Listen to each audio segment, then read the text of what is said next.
Hi, everyone, and welcome to Empire Watch Weekly Live, where we break down the weekly news around the world through an anti-imperialist lens. Every week on Friday, 12 p.m. UTC, we will be challenging the mainstream media narrative and examine what's really going on behind the headlines and propaganda. I'm Ileana Chan, and my co-host is Sara Vivacqua.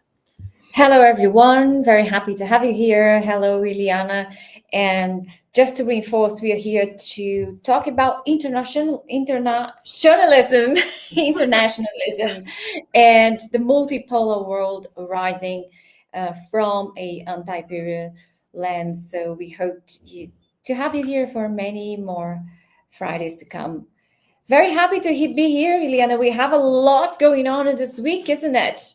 Yeah, it's absolutely crazy. Last week we did have a almost 3.5 hour stream. This week we're trying to keep it a little bit more contained. So we'll see how we go. But let me bring up the headlines for this week. So we will be doing everyone is talking about the Japan blowback, the UN-backed Trump's Gaza in quotations peace plan, and everyone should be talking about, spoiler alert, everyone should be talking about the Mexican color revolution and what's really happening in Pakistan, Afghanistan with the Taliban. And to help us with a lot of these topics, we're going to have special guest Ammar Ali Jan. He is a historian and the founder of the People's Rights Party in Pakistan. So here's my little graphic on that. And he will be joining us later on today. So I'm very excited about that. How are you feeling about everything, Sarah? What a week. Yeah, the peace plan from Trump. It's very interesting because it has no participation whatsoever from Palestinians. And it feels like an enclave. It feels like a new occupation, but we were going to talk about that on detail here. And it's very interesting when they talk about Palestine, the new country they pretend to be proposing. What country? What piece of land? What population? What rights to the Palestinians? It's heartbreaking. The Trump peace, whatever that he wants to call, it's absolutely heartbreaking, and it's very vague when it comes to Palestine sovereignty, Palestinian rights, and extremely conditioned when it comes to the impositions on Palestinian people, how their own land look like. It's heartbreaking. I have no other word to say. But yeah, let's talk about Japan. We'll get into Palestine a little later when Ammar comes in. It is pretty horrific what's going on. Sarah's right. Absolutely. I agree with you, Sarah. But yes, Japan's blowback. So last week we did say a little bit about how Prime Minister Sanae Takache's remarks regarding Taiwan and insinuating that if China invades, in quotation marks here, if China invades Taiwan, which I want to sort of remind everyone that Taiwan is considered part of China and considered part of China by both Taiwan, China, and really the majority of the world. So it's a diplomatic sort of standoff between them in terms of why they're not completely cohesive as one country, but that's an internal matter that they have to deal with. And Japan saying that stuff about how it will consider any invasion of Taiwan a reason for them to engage in military self-defense. Calling it self-defense is absolutely escalatory and ridiculous. And so there was huge blowback since her remarks. Let's sort of break it down and look at what's happened since. Basically, China has done what we can sort of look at as a 3-tier strategy. They have done one part that is soft power. So there was a travel advisory, and actually we can look that up. So China announced a travel advisory on the 15th of November, and since then 490,000 Japan-bound tickets were canceled. So we want to bring up the graphic. Can we bring? I have a problem here. I'm not being able to to share anything. Yeah. Let me see if I can. Apologies for everyone here. We are having some issues today, but canceled flights to Japan. Is this one you want? Oh yeah, we can show this. It's CNN. And Japanese hotels have reported last-minute changes. Why is this happening? Because China's warning its citizens against traveling here after Japan's prime minister made comments that a Chinese attack on Taiwan could prompt a Japanese military response. A travel warning is a big deal because far more Chinese tourists come to Japan every year than visitors from any other country. I think Japan is safe. It's not about it's safe or not. It's about that you've been very unkind to China. And during these days of touring in Japan, we kind of aware that some Japanese are not very kind to us. 来てくださいとかじゃなくて、日本はいつでもね、なんかウェルカムでしょ。で、それはなんか。In the first 9 months of the year, nearly 7.5 million travelers from China made the trip to Japan. In that time, Chinese tourists spent about 1.6 trillion yen, or $10.3 billion. So if Chinese visitors do decide to go elsewhere, Japan's tourism industry could find itself severely short of change. Yeah, so basically, it's like a diplomatic crisis, isn't it? Yeah, it's a big diplomatic crisis. So essentially, but it's also an economic one. So there are a few things to consider here. I mean, obviously, as they were saying earlier, and I don't know what's wrong with my screen. I'll just take that off since it's so hard to see. That basically travel is down. And the response has been major Chinese carriers have offered full refunds and free changes for Japan flights through the year end. So we can imagine it's going to continue to go down. And also the other soft power move that China did was postpone or maybe ban the release of several Japanese films. Like we have to think that China is the second biggest movie-going audience in the world. The US is probably still number one. So it's that was the soft power that they've done. Of course, there's also the hard power signaling. I wouldn't say hard power necessarily, but naval patrols around the area. I think we had something for that. The China coast. I'm unable to share. I was just trying to share this one. Ileana, I don't know why I'm having here issues. You'll have to deal with that today.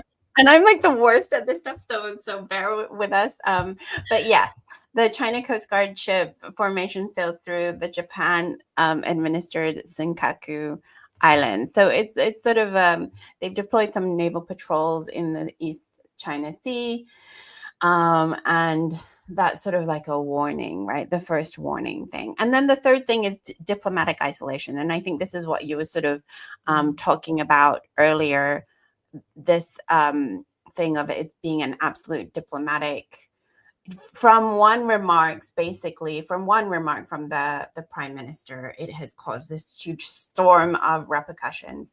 And this is China banning seafood. I think this just happened yesterday. They actually announced a new suspension of all Japanese seafood imports.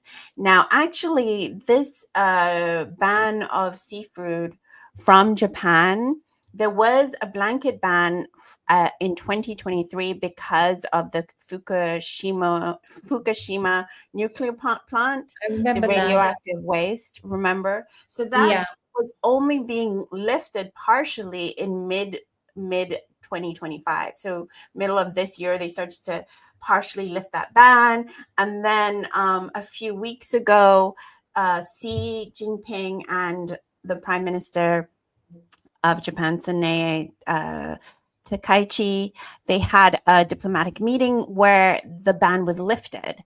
So now it's going back into effect.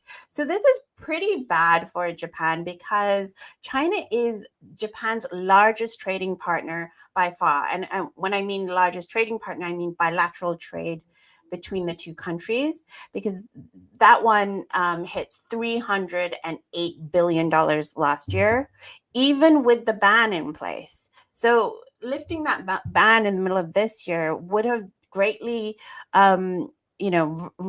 increased that number, and now the ban has gone back in place. Just to give a perspective, US is the number 2 bilateral trade partner, and that's at $230 billion. So that's like almost $100 billion less than China. So it is kind of significant. And I think the interesting thing about this, it is interesting, I think, is that Japan, I mean, at least the prime minister is not walking her comments back. Despite these, we can imagine too, they're gonna be more reprisals, because China just also released another warning a few days ago saying to retract, because this does destroy sort of diplomatic relations. So I think they are expecting a response. You were telling us here something a bit, it feels unusual for China to use its hard power to go so hard on something. China tends to use diplomacy. China tends to avoid sanctions or to avoid travel warnings. Why do you explain such a difference in treatment towards Japan? I think because, like we mentioned before, Taiwan is considered part of China. So whenever there is a direct attack or even here, a diplomatic attack against China itself, then it feels it has the right of, obviously it has the right to defend itself. Not like Israel has a right to defend itself, but it feels very much strongly that it needs to protect its interests and defend itself. So this is very different, because they went after Taiwan, and considering the incredible history, I think I said this last week, and someone in the comments was like, oh yeah, interesting, complicated history where it's resulted in 30 million deaths. Japan estimated killed 30 million Chinese during World War II and the years following, leading up to World War II. So it's historically something that is absolutely their hard line. They're not going to allow this. Now, however, are there any dissenting, calm, cool heads in Japan? That's what I was going to ask, because it seems so unpragmatic of Takaichi not to step back. It seems she will have economic loss. What I understand from you is she's basically in subtle lines doing a declaration of war towards China, and China is understanding it as such. What are the risks? Exactly. It's absolutely kind of crazy to me, but we'll look at, I think, why Japan is not stepping back. But here, let's just look at this video that I found here. If I could only figure out how to do this. You just need to. Is that okay? 悪化させてしまっている状態、これを解決する上での不可欠、これしかないでしょうと、撤回しか道はないですよということを含めて求めているところです。日本政府は撤回しないというふうに明確に言っています。当初から撤回を求めています。今も繰り返し関係を悪化させてしまっている状態。上での不可欠、これしかないでしょうと、撤回しということを含めて求めているところです。日本政府は撤回しないというふうに。Okay, so I should stop this then, because I can't hear the sound. So I think I can hear it. Yeah. So that was the Japanese Communist Party, and just to put sort of like an understanding of what the Japanese Communist Party is in terms of the overall political picture in Japan, it is only about the 7th biggest political party. It only has around 6.8% of the national vote. So it's quite small. And it secured 7 seats in the parliament in the last elections, which was in July of this year. So it's a minor opposition party, but it's like the only party that I could find that really is having a strong statement. I'm hoping there are other parties that have spoken up, or other people in Japan that have spoken up, but I just haven't found it. So if you know any of those in the comments, please tell us. I just realized, looking at the comments, that someone is asking for the Portuguese translation, Sara. The Portuguese translation. A tradução em português, ela é depois da transmissão. Você vai colocar nas suas configurações e aí você vai ter em português. So the Portuguese translation, the Hindu translation, all the automatic Indonesian translation, it's all available in this channel, but you need to wait until the end of the transmission and then you can hear us in your original language. Depois da transmissão você pode nos ouvir. Yes, and I think we also will be posting clips of the live, separate clips, so you can watch all the different topics in auto dubs. So hopefully that will help. Sorry about that, Louis Delcides. I apologize. Okay, so Ammar will be joining us in 5 minutes. Oh, he's here, actually. That's like amazing timing, I Ammar. can't see anything. Guys, today I'm completely She's like a guest. Yeah, I'm out. I'm banished from the technological world of StreamYard, so I have no hands in this today. Ileana, you'll have to deal with it. I'm so sorry. So now we know all the technical snafus is my fault. Thank you, Sara. No, it's not. It's not. Just to finish off the Japan thing, I would just want to say quite quickly, that Japan is not backtracking, or at least Takachi is not backtracking. And one of the maybe indications for why is, if we can look up here, that the US has approved a $700 million air defense sale to Taiwan this week. So that is, let me just share this rather than just reading from it and not share.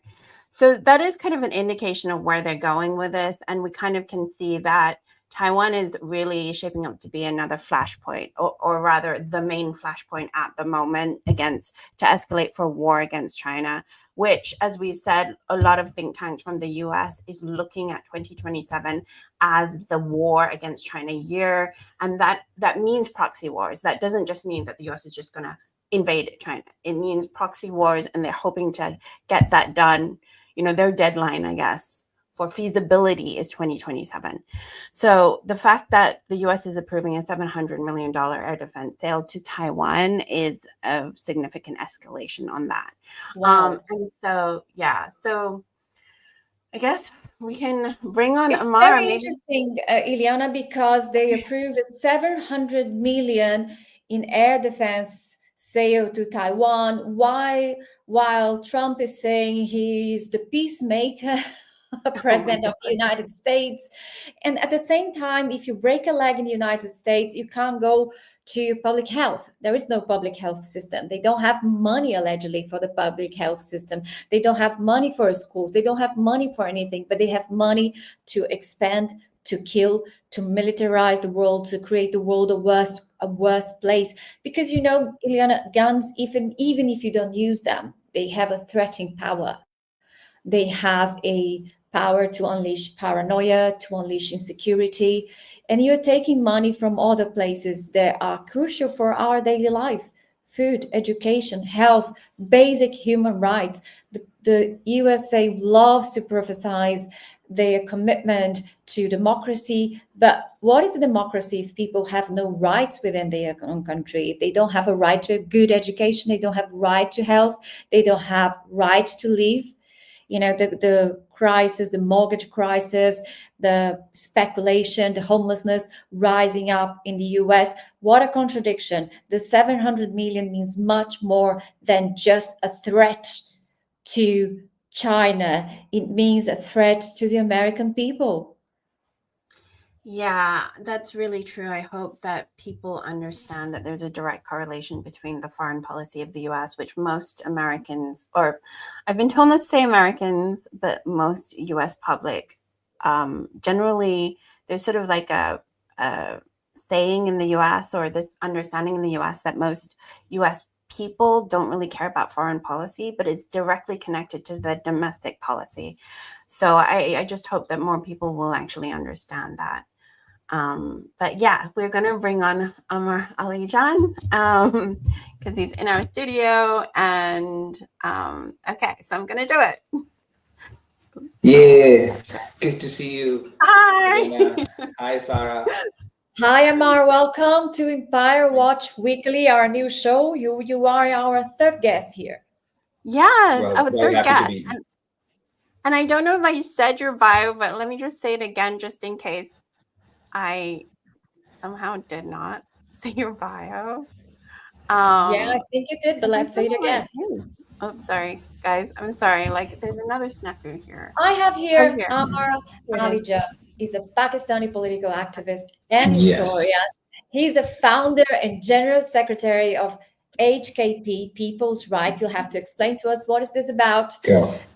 And also member of Progressive International. Welcome, Ammar. Ammar, explain to us what is HKP People's Right Party.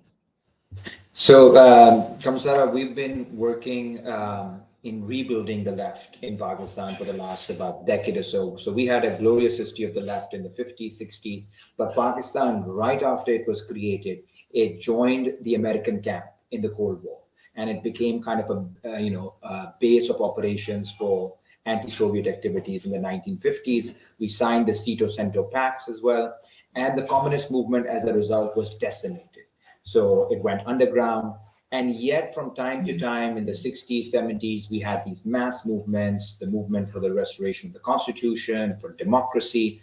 All of these were led by leftists, which is a very different history from how it's perceived in the West. Actually, it was the West-backed military dictatorships who were always opposed to the constitution, always opposed to republicanism.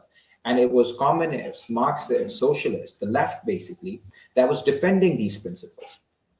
But one of the problems was that we were never able to form or consolidate a large left-wing party like India was able to do because they had this democratic space.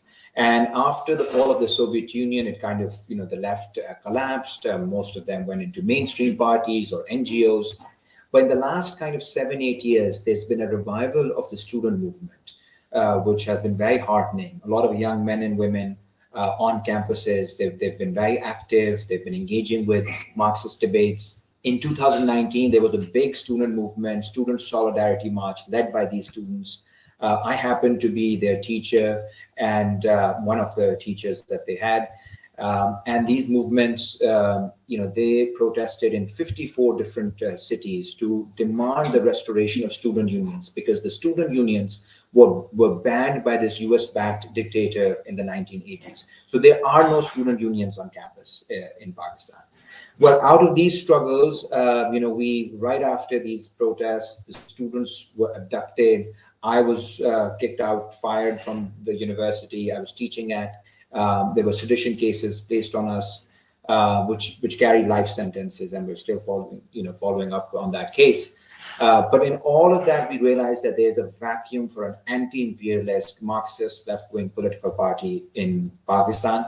The groups that existed had gravitated towards NGOs, or they were very soft, kind of maybe a little bit of Trotskyism and a little bit of new leftism. But we wanted a solid kind of anti-imperialist front in Pakistan, especially also because we're one of the key nodal points in the emerging conflict between China and the US. And a lot of what passes as the left in Pakistan tends to be kind of soft on the West, because there's a lot of funding that's come in the last 30 years from the US. After the communist movement collapsed, a lot of these old communists were taken into the ambit of Western imperialism. You'd be surprised to know that Malala Yousafzai, the Malala Yousafzai, her family comes from a communist tradition, but right now she's best friends with Hillary Clinton and others. So it's kind of this, a lot of these, people who gravitated towards DC. And there's this demonization of China that's part of the project. But the good news is ordinary people in Pakistan, they're very clear about who was supporting dictatorships, who was supporting the so-called jihad, who destroyed Pakistan economically through the IMF, politically through military dictatorships, and socially through religious extremism. It was US-backed, dictatorships that did it.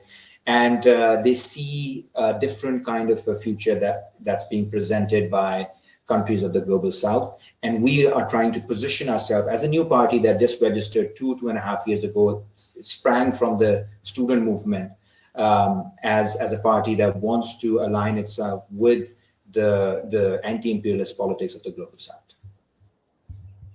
Yes, and if you guys are interested in more, which I hope you are, please check out the interview I did with Ammar Ali Jan on Global Majority for Peace. It was really, I think, great. So please do that.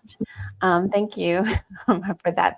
Did that answer your question, Sarah? Yeah, it answered my question, and it reinforces the perception that I had, because in London we have immense support for Imran Khan, who, I don't know if I'm pronouncing it correctly, but I found an extremely politicized society, an extremely aware society. At least the diaspora, the Pakistani diaspora in London, was extremely politicized when I was following the protests for the freedom of Imran Khan, who is an internationalist and an anti-imperialist forces in Pakistan.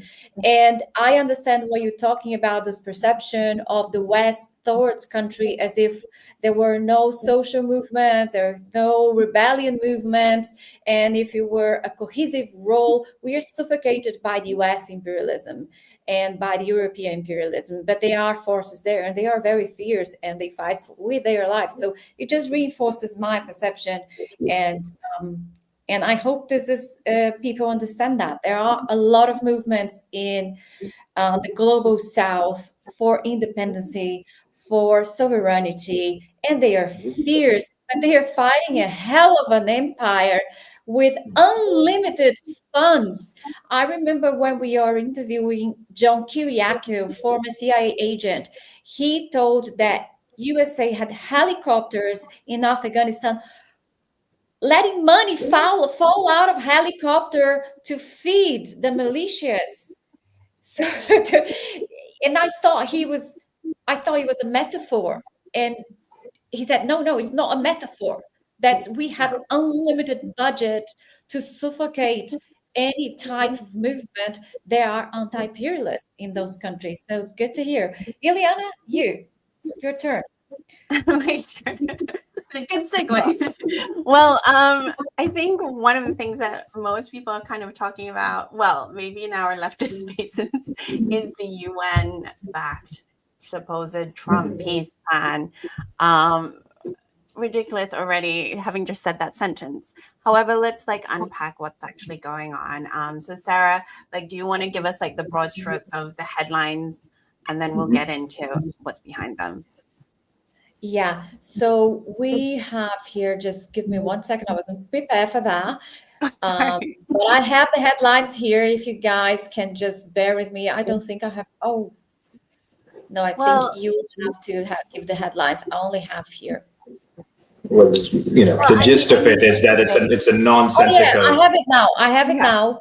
So we have here Pakistan, Afghanistan, and Taliban. We would like to know what is really happening. No. We're doing the UN. Oh, the UN. Okay, the UN is easy because I have it all on. Yeah, that's what I'm saying. So we have the UN Security Council votes endorsing Donald Trump's Gaza. I can't put these words in my mouth. Peace plan. It's difficult. So the resolution was passed in a vote for 13 versus 0. China and Russia abstaining. Ileana will get into that. And what is this peace plan of Trump about?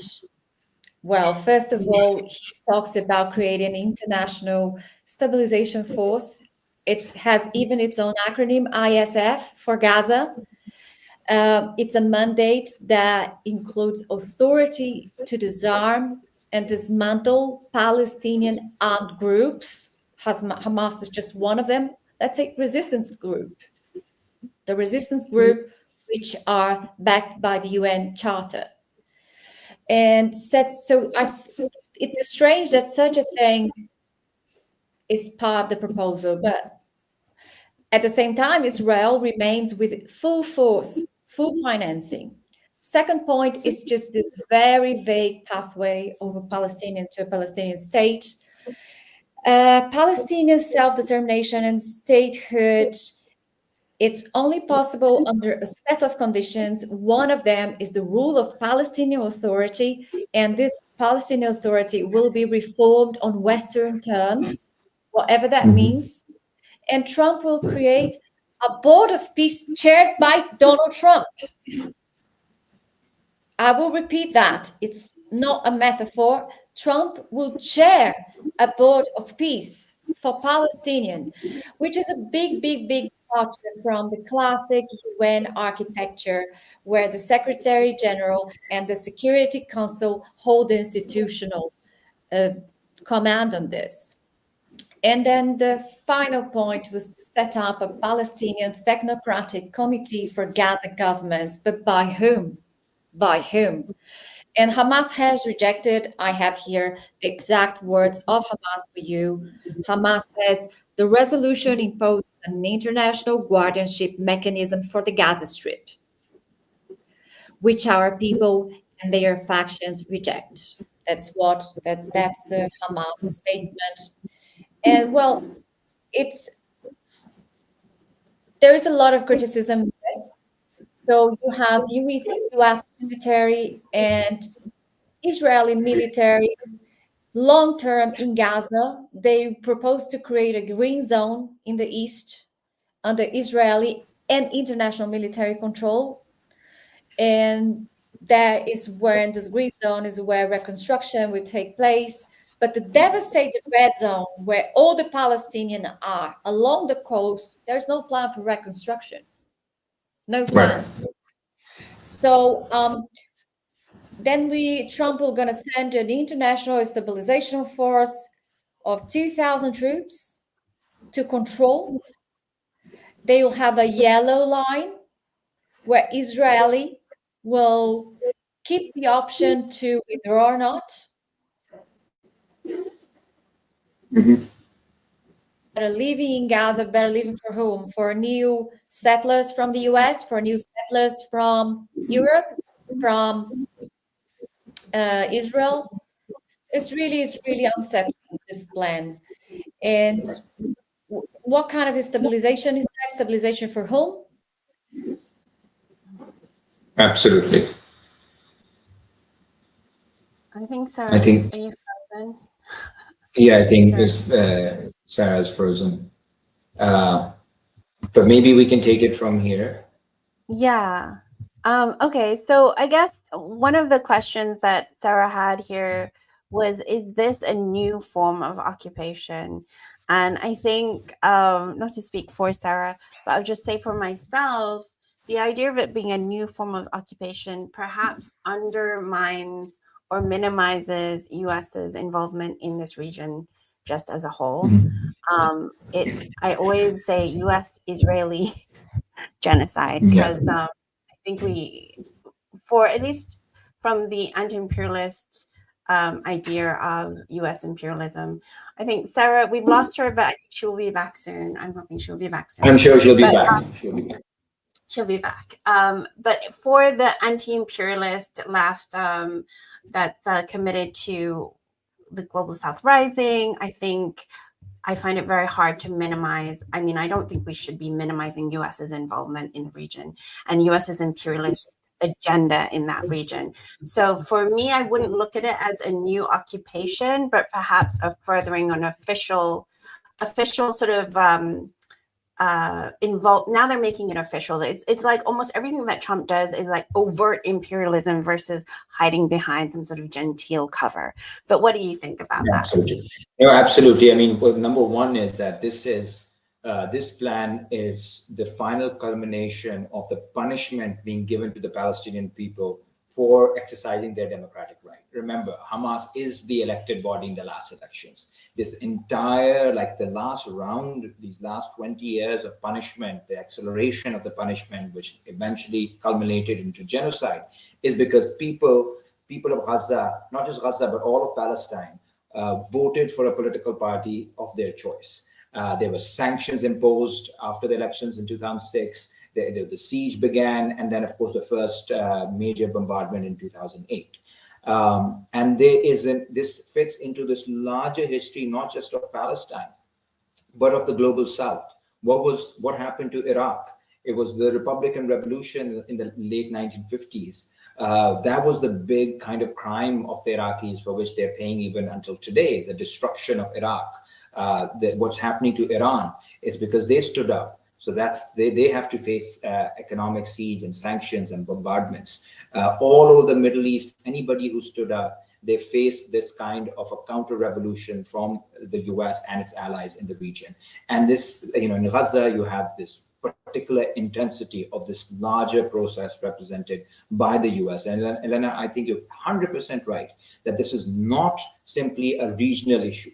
The US is the pivot around which this entire massacre, genocide, displacement, ethnic cleansing, all of this has happened, not only with the participation of the US, but with US as the decisive factor in all of it. So the US is a very, very key, critical, decisive factor in what's happened to Gaza. And this latest kind of joke that Sara was telling us about, this peace plan, this is basically a document of surrender for the most brave people on the planet, people who have taught all of us what resistance means, have taught all of us what sacrifice means. Sacrifice in the face of not just monstrosity, but in the face of vile propaganda, vilest of the propaganda. And these people kept their faith, they kept their organizations, they kept fighting back when the entire world was against them and were blaming them while they were burying their children. So these are the people who are being forced into surrender by the Trump administration. The role of the Arab regimes, the collaborationists in the Muslim world, including my government, Pakistan, has been shameful, to say the least. We are participating in the denial of the humanity of the people of Gaza, in the denial of their sovereignty. And this is something incredible if you think about it in historical terms. After a genocide, let's say in 1945, if there was a peace plan, and the main criteria for the peace plan was how would it look to Hitler? Like, how do we see the peace plan or the post-45 world from Hitler's eyes or the German people's eyes, right? Not the eyes of those who have suffered, but from the eyes of the oppressor. This whole plan is there to appease Netanyahu. It's to appease the Israeli people, most of whom have moved towards the right, unfortunately, and that's been a trend that's been there for a very long time. And it's not centering the concerns of the people who were the victims, who were oppressed, who have faced genocide. And you are disarming the people who face genocide, and you are rearming the genocider, the person, the group, the entity that committed this genocide. And this is, for us in Pakistan, one of the biggest concerns for us is that if we go into Gaza, Pakistan, by the way, has not recognized Israel as yet. We have historically sided with Palestine. It is rooted in our spirituality, in our national psyche, in our ethos to be with Palestine, to be with the people of Al-Aqsa. And at this moment, for the government to commit to troops on the ground in Gaza, to demilitarize a population that is under colonial rule. Now that PFLP, Hamas, other resistance groups have rejected this, will Pakistan, Saudi Arabia, Turkey, all of these governments, will we be coordinating with the Israelis in launching operations and raids against Palestinians? Will we be abducting Palestinians? Will we be harassing women and children in their homes? So none of this is clear right now. None of this has been put to debate in Pakistan or anywhere in the Muslim world. And here you see the kind of evil genius of empire, that they've created this architecture in the Muslim world, which is not representative, which does not abide by the pressures, the popular pressures. And hence you can push through this extremely unpopular peace plan. This has been rejected not just by the people of Palestine, this has been rejected by people across the Muslim world and across the global South. And one last thing I'll say here, that it's quite shameful what I'm seeing on Twitter. it's quite ridiculous, to be honest. There's this distraction that's happening that Russia and China has vetoed, and maybe you can say has abstained, so did not veto. Maybe you can say a little bit more about it. But the key problem here is the US. This is a huge kind of distraction that we're getting into.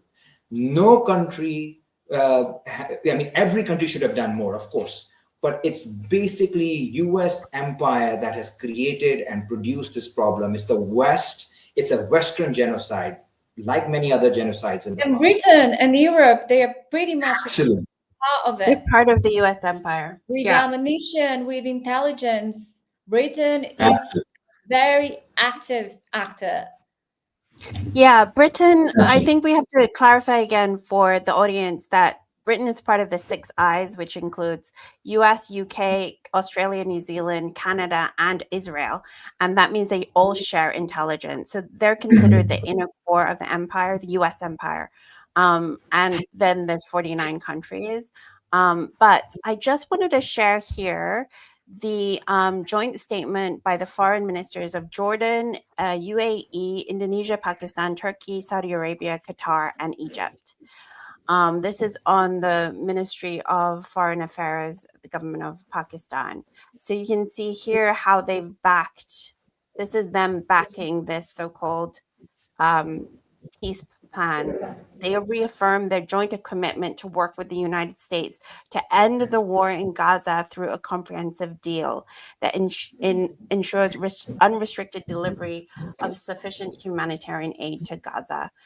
It goes on a little bit, but this is all BS. So I don't even want to read it really, because again, like you're saying, there's no mechanism for accountability here. You are essentially asking the Hitler of that region to be the overseer of all these things that they're saying. The statement's completely farcical. There's nothing really. It's just but my reason for, I should share it again maybe, because my reason for sort of saying that is that, bringing it up is Jordan, UAE, Indonesia, Pakistan, Turkey, Saudi Arabia, Qatar, and Egypt. I mean, quite a few of them. I think I'm more surprised at Indonesia and Pakistan doing this.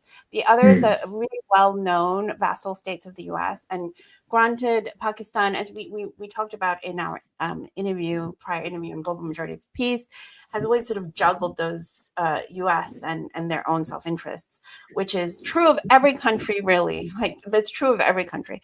But I'm still surprised, like you're saying, they're historically, they don't even recognize Israel. So why the capitulation, though, across? Because, it hasn't always been this way. Like, this is probably one of the most unified responses from Muslim majority countries. What is happening now that they're doing this? Well, I mean, in Pakistan, as we had that discussion last time, Pakistan vacillates between Beijing and DC.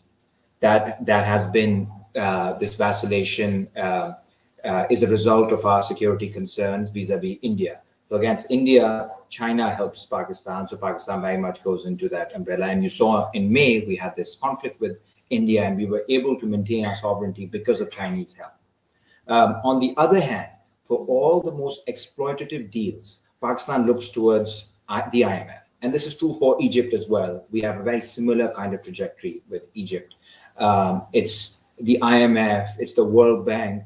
If our elites want to make a lot of quick money, they look towards the West for that. And for security, they look towards China. Now, this is a new thing that for security, they've started looking towards China because America is no longer, America is never trustworthy, but even for pursuing the old kind of regional interest that the US used to do, it no longer has the capacity. So China has stepped in with that vacuum. Now, Pakistan was under pressure for a while to move towards this plan. And when Iran-Israel conflict happened, Pakistan decisively sided with Iran. So this was just in June.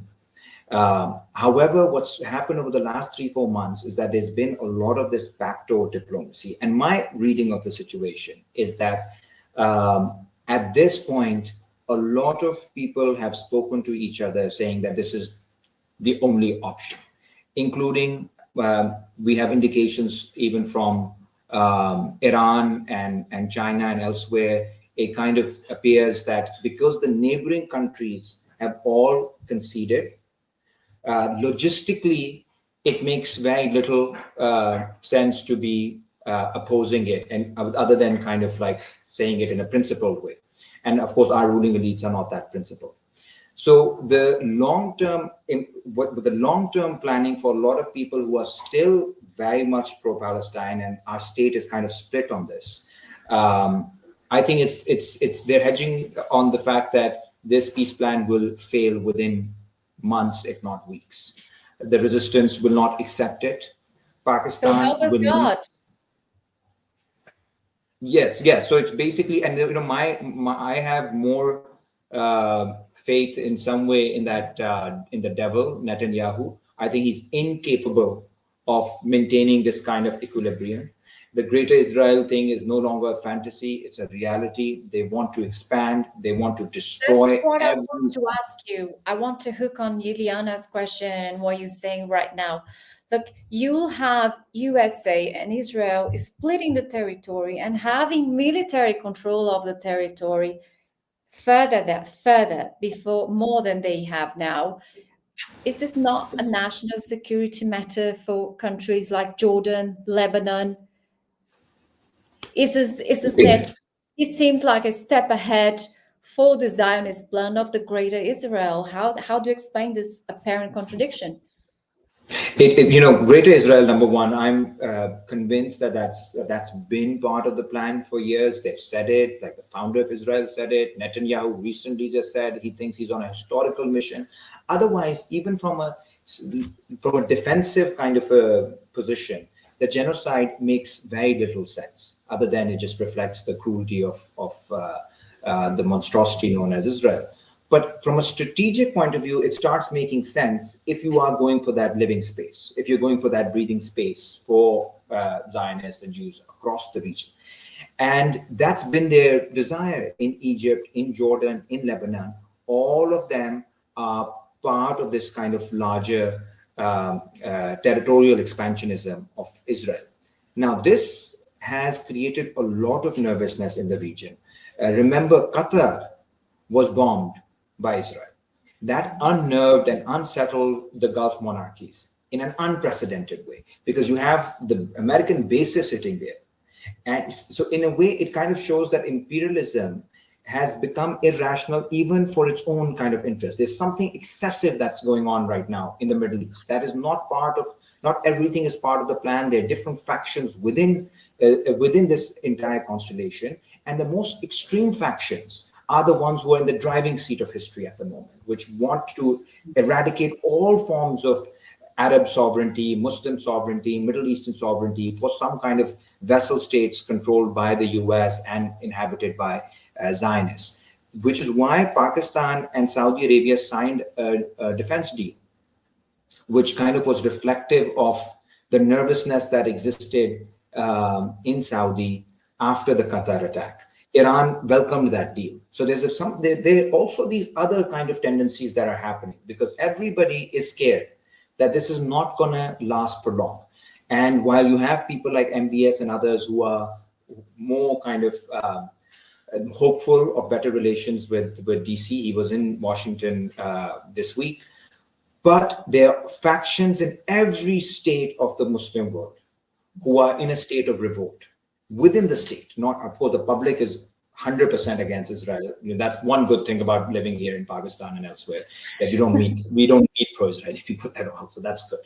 But within the state, there are people who believe that this is not going to work out. And there are already debates within think tanks, defense think tanks, on what will Pakistan do when we go to war with Israel.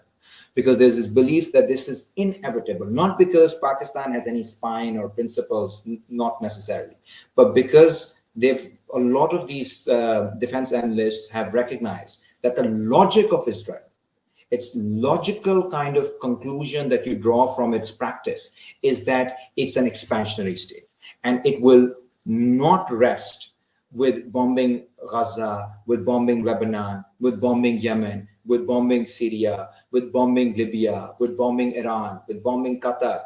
It will go all out. Iran is at our border, right? So Israel has already bombed Iran. Next is Pakistan. So, there is that kind of thinking that's happening. However, because there's not kind of a systemic understanding of imperialism and anti-imperialism, we have these vacillating elites. And that's why we need a more kind of a concrete anti-imperialist left that is able to understand this movement of history, where you already have factions moving in that direction, and to kind of make them conscious of the historical role that they have to play, which over here is about defending the sovereignty of our people, of our civilizations that are under threat. And that can only happen when this sovereign project, rests on the popular classes, like it did in China, like it did in other socialist states. So I think that is the best way to safeguard our sovereignty and to fight back against Zionist expansions. So you are in Pakistan right now? Yes. Are you safe? As safe as any activist can be here. I've just come back from a protest where members of Imran Khan's party were there as well. There's massive police. But, people are fighting back. They're speaking up. The good part, again, is that by and large, vast majority of people agree with what progressives are saying, have been saying for a very long time. There's no faith in the US. Trump, in that sense, has been, he's accelerated a process that began with Obama. Because Obama was particularly unpopular in Pakistan because this good-looking, well-spoken man was also the drone president. And he ordered drone strikes on funerals, on Pakistani weddings, on Pakistani schools. So he's a war criminal of the highest order for us. So in that sense, for everyone, it's a fact. As a matter of fact, Obama is a war criminal and a racist one. Absolutely. He's also an American hero to many Americans, just so you know. More like many war criminals. Yes, Ammar, exactly. There is something really troubling in how European countries envisage. First of all, they shouldn't be envisage anything for Palestine. They should just remove themselves from the genocide. So the condition for them to remove themselves from the genocide is that the PA, the Palestinian Authority, has a role in governing Gaza. This about they are very vague about everything, but extremely precise in this condition for Palestine's sovereignty. Can you explain to our audience what is the Palestinian Authority, the role they play collaborating with Israel, and why the Palestinian Authority is the opposite of Palestinian sovereignty? Well, I mean, the history of the PLO, the Palestinian Liberation Organization, is remarkable. This is an organization that started in the 1960s. It had Fateh, which was Yasser Arafat's party. Then it had the Popular Front for the Liberation of Palestine, the Communist Group, other groups. And, they were the ones who were responsible for reigniting the struggle for Palestine in the 1960s. Leila Khaled is one of the heroes of that movement. Many others who fought and were martyred in that struggle. And, Yasser Arafat was a household name in Pakistan, for example. Like, everybody loved him. His Arabic name was Abu Ammar. And my father named me after him. So he had that kind of respect across the Muslim world. What happened is, in 1993, they did the Oslo Accords. Now, this is an extremely terrible moment for national liberation movements. This is a moment when the Soviet Union is gone. Now, for us in the Global South, that was a massive tragedy, because with whatever critiques one may have of the Soviet Union, they were giving support to a lot of these movements, whether it was the anti-apartheid movement in South Africa, it was the movement in Angola, movement in Palestine, and elsewhere. And 90s then became this moment of betrayals, of compromises, of too many concessions. And the Oslo Accord was one such concession that Yasser Arafat led. Part of the negotiation was that you'll create this Palestinian Authority, which will be stripped of its right to defend itself militarily. So they had to or disarm the Palestinian population. And majority of the public including Palestinians in the diaspora, which includes Edward Said as well, very famously criticized the Oslo Accords because they said that if you give up the right to resist, you give up your sovereignty. What else is sovereignty? Why did they colonize us for 200 years here in South Asia? Because they had John Stuart Mill or Socrates or like those big philosophers? No, they had weapons and we did not have weapons. They had technology, we did not have technology. That's why our elders were humiliated, were killed, were wiped out. That is the history that we've inherited. So if we cannot resist militarily, then we have no sovereignty. And this is exactly what happened. The Palestinian Authority became this kind of a puppet regime, propped up by NGOs, US aid, all kinds of other money coming from the Clinton administration. This was the good liberal era.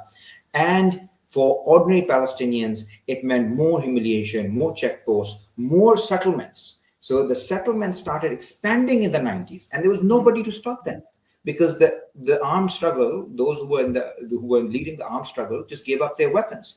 And in this vacuum appeared Hamas. And Hamas became the only kind of symbol of resistance in Palestine, which is why in 2006, this Palestinian Authority was routed out in elections. People have rejected this Palestinian Authority led by Fatah and these collaborationists. Democratically, people voted for Hamas. And this is why the punishment for Palestine began. As I was saying earlier, the economic siege, all these bombardments leading up to genocide. It's because people rejected this obnoxious thing called the Palestinian Authority in favor of people who were willing to fight back against the Zionists. And now what's happening with this deal is that the people who were voted in are being asked to leave. There's also this clause that Hamas members can leave if they wish to, as if their whole point, the desire was to just be tourists around the world. So they can leave Gaza. They have to disarm. They have to stop political activities. And, this will be the area will be governed by technocrats and the Palestinian Authority. This is about depoliticizing the Palestinian struggle. It's about eroding their sovereignty. It's about disarming them. It's about giving them over to these humanitarian NGOs. And it's eventually you'll see that Israel is the one who will violate these lines, and Palestinians will be even in a worse position to fight back if this plan is implemented. But I'm hopeful that this plan will create so many new contradictions that this will ignite a fire within the Muslim world and the rest of the global South, and the plans will be derailed, inshallah, and there will be very serious resistance. Inshallah. Yeah, so now I think it's a good time to sort of talk about as you mentioned before, it's sort of been used as a distraction to talk about why did Russia and China abstain and not veto? And there are several things just before I set up this question. I apologize for being rambly. There's several things that you just sort of mentioned, which I think are significant, which is basically one of the theories of how do we get to a multilateral world with the global South rising is really a consolidation or a coherency within the global South. So China rising is very, very significant in that project. And also, of course, Russia as a very strong ally now. But as we look in the Middle East, like you're saying, the different factions fighting each other, and the US sort of the divide and conquer sort of idea, like sort of separating Israel from the US and not being very clear on what anti-imperialism is or the imperialist project is, etc. I think it makes it very easy when something like this happens to go like, oh, well, Palestine's all alone. Like it's not even part of a greater global South multilateral project. It's just all its own. China and Russia are abandoning it.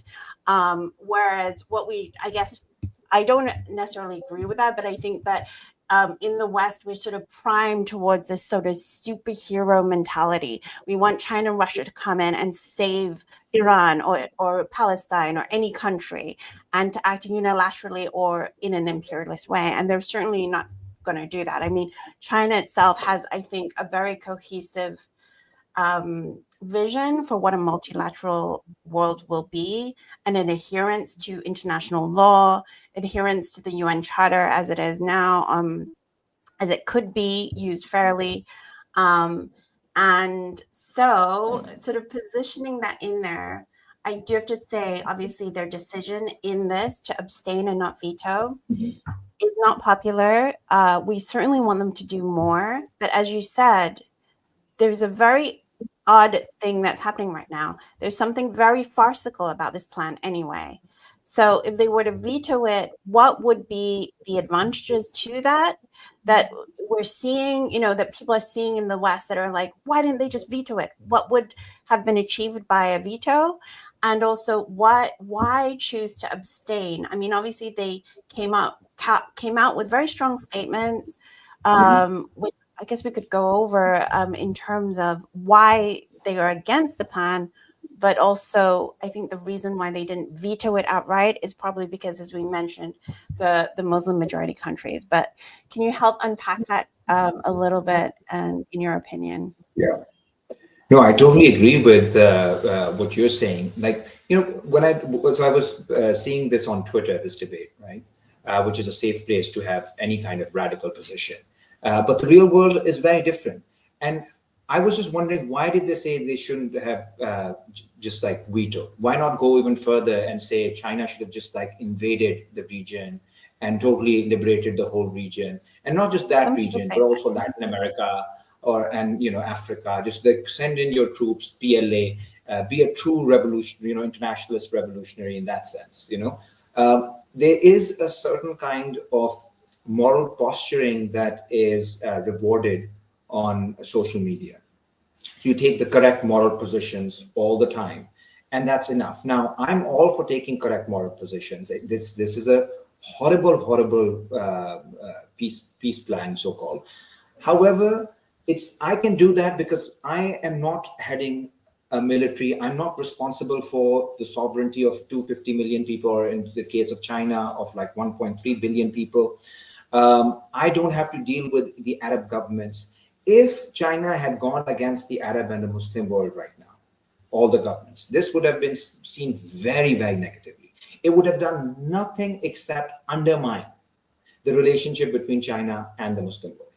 Because at this stage, because all the Muslim governments had given their consent to this plan and had indicated that to China. So Pakistan, China, as you know, are very close militarily as well.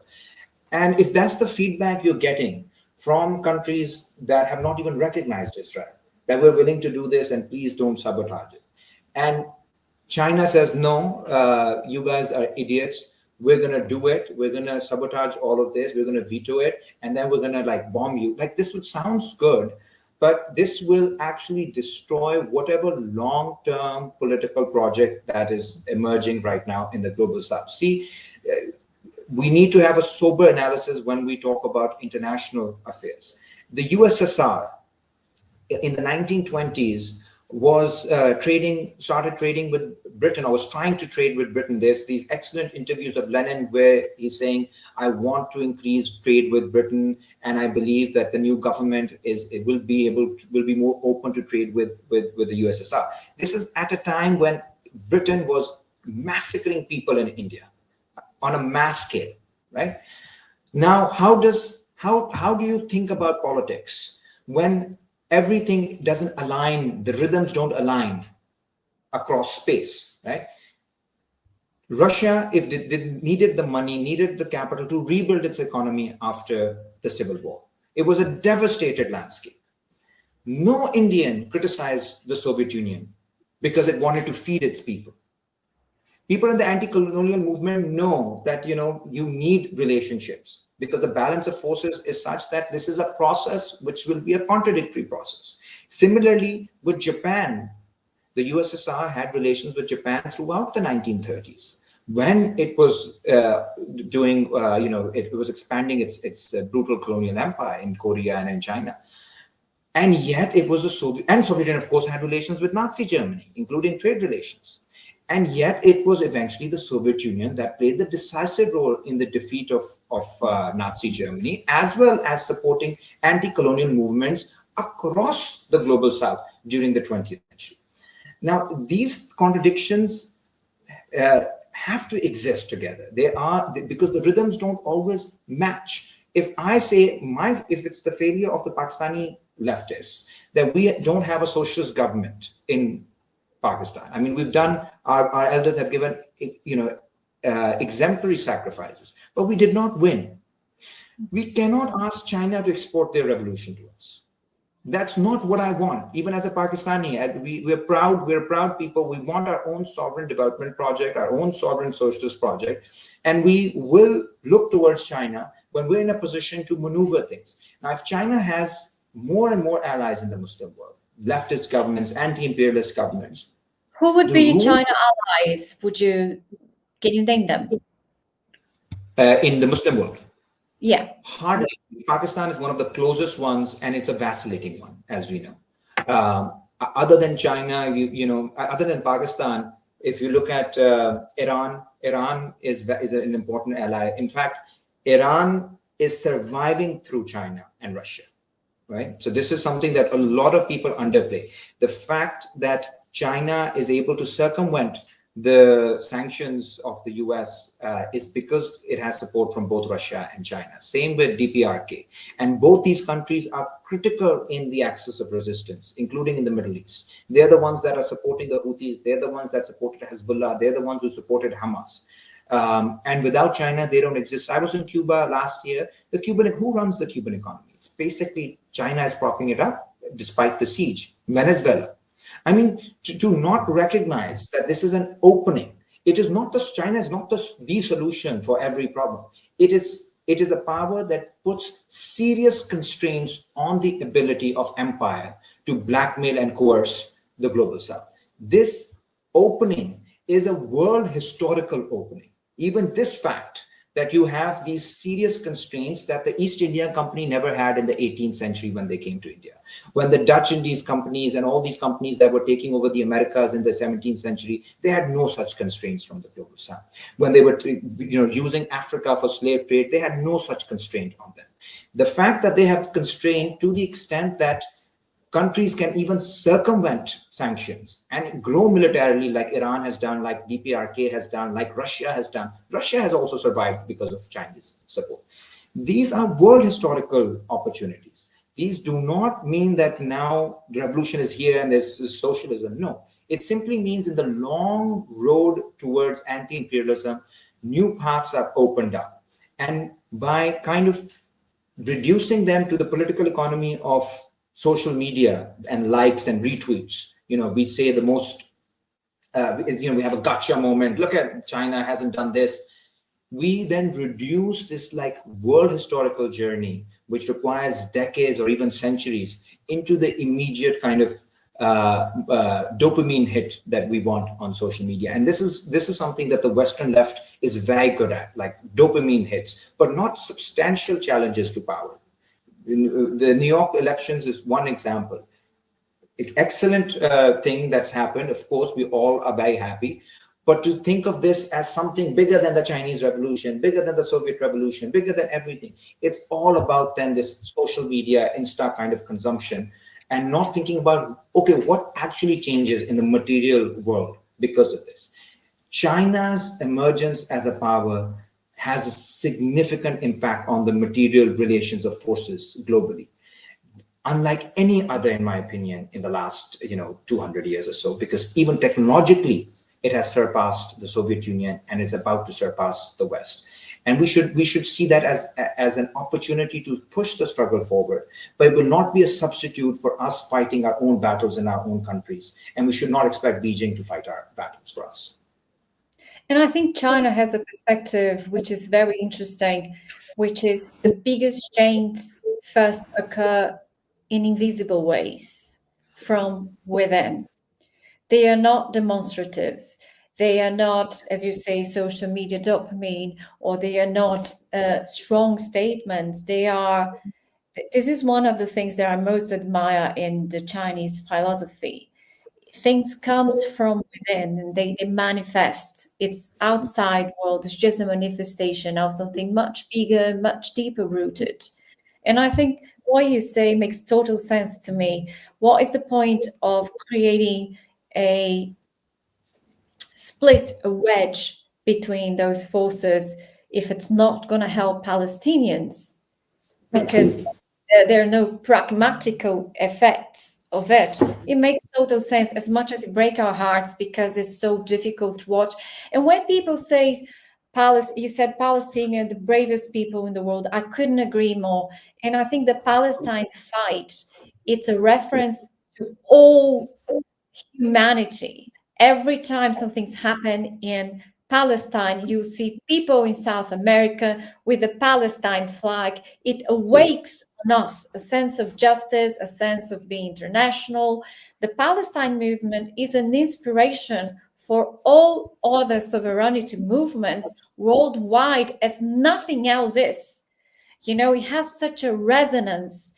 If you go to left-wing parties in Brazil, Palestine is your utopia of resistance, of it, and they want to destroy the symbolic level of Palestinian too by creating this fake occupation plan by Trump. From all people in the world, the last one I want is Trump and Netanyahu. And I think there is also this symbolic violence in this plan, disarming Palestine the same way they disarmed Las FARC, the same way they want to disarm every revolutionary movement that has no other option because they are being killed by at gunpoint. I think we're going to be rehashing the argument I had with Matt Kennard for months to come. But just to say, like, in my perspective, the reason why it's so important for us not to minimize, am I saying too many negatives there? But the reason why it's very, very important for us to understand that Israel is part of the US empire, and that it's to actually recognize the entire project of empire, is because when people are finally waking up to the idea of what a genocide looks like, you know, and if they only see Israel and that very small faction, they're completely ignoring all the other genocides that have happened and are going to continue to happen, and are actually happening everywhere. Germany is their third genocide. They will be the genocide specialists in the world. Their third genocide. Well, I mean, I would say further, you know, like, I mean, I would reference like Chile, reference Indonesia, 1965 was a genocide, North Korea, you know, like, and Korea, the Jeju Islands, you know, so Vietnam, indigenous people of America. America is a country created over blood of the, you know, all the, I find it so curious that people in America say we are the owners. This land is my land, because you just they did two genocides.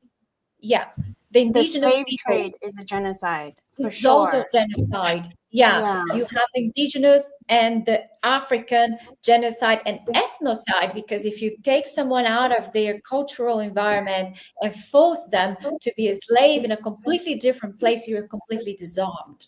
Absolutely. And you know, and the American genocide carries on in their own country, with Alaska, Hawaii. They're still colonizing those places. They are denying them by law the ability to run their own rituals. So, you know, sorry, please go. So I mean, it's impressive that Brazil has an ongoing genocide on indigenous people. Right. You know, and that's partly the reason why Sudan is happening. And, you know, partly the reason why the refusal of Palestinians to go away, to be forgotten, that kind of stirs an emotion in all of us, because we are living in societies where we've inherited a tradition which is soaked in the blood of our ancestors, of genocide, of famine, all perpetrated by the West. And this is now happening to Palestinians. And they've tried their best weapons. They've tried their ideological war. They've tried everything to erase Palestinians. But these are the people who refuse to be erased. And that, I think, is the role of Israel as well in the region. And I agree with this analysis that the US is more central here, because Israel's importance in the region is that it can kind of impose this defeat on the entire people in the region. You know, there's this whole kind of passionate anti-colonialism in the Arab and the Muslim world in the 30s, 40s, 50s, which led to Jamal Abdel Nasser and Gaddafi and all these big heroes that we had in the 50s, 60s, 70s.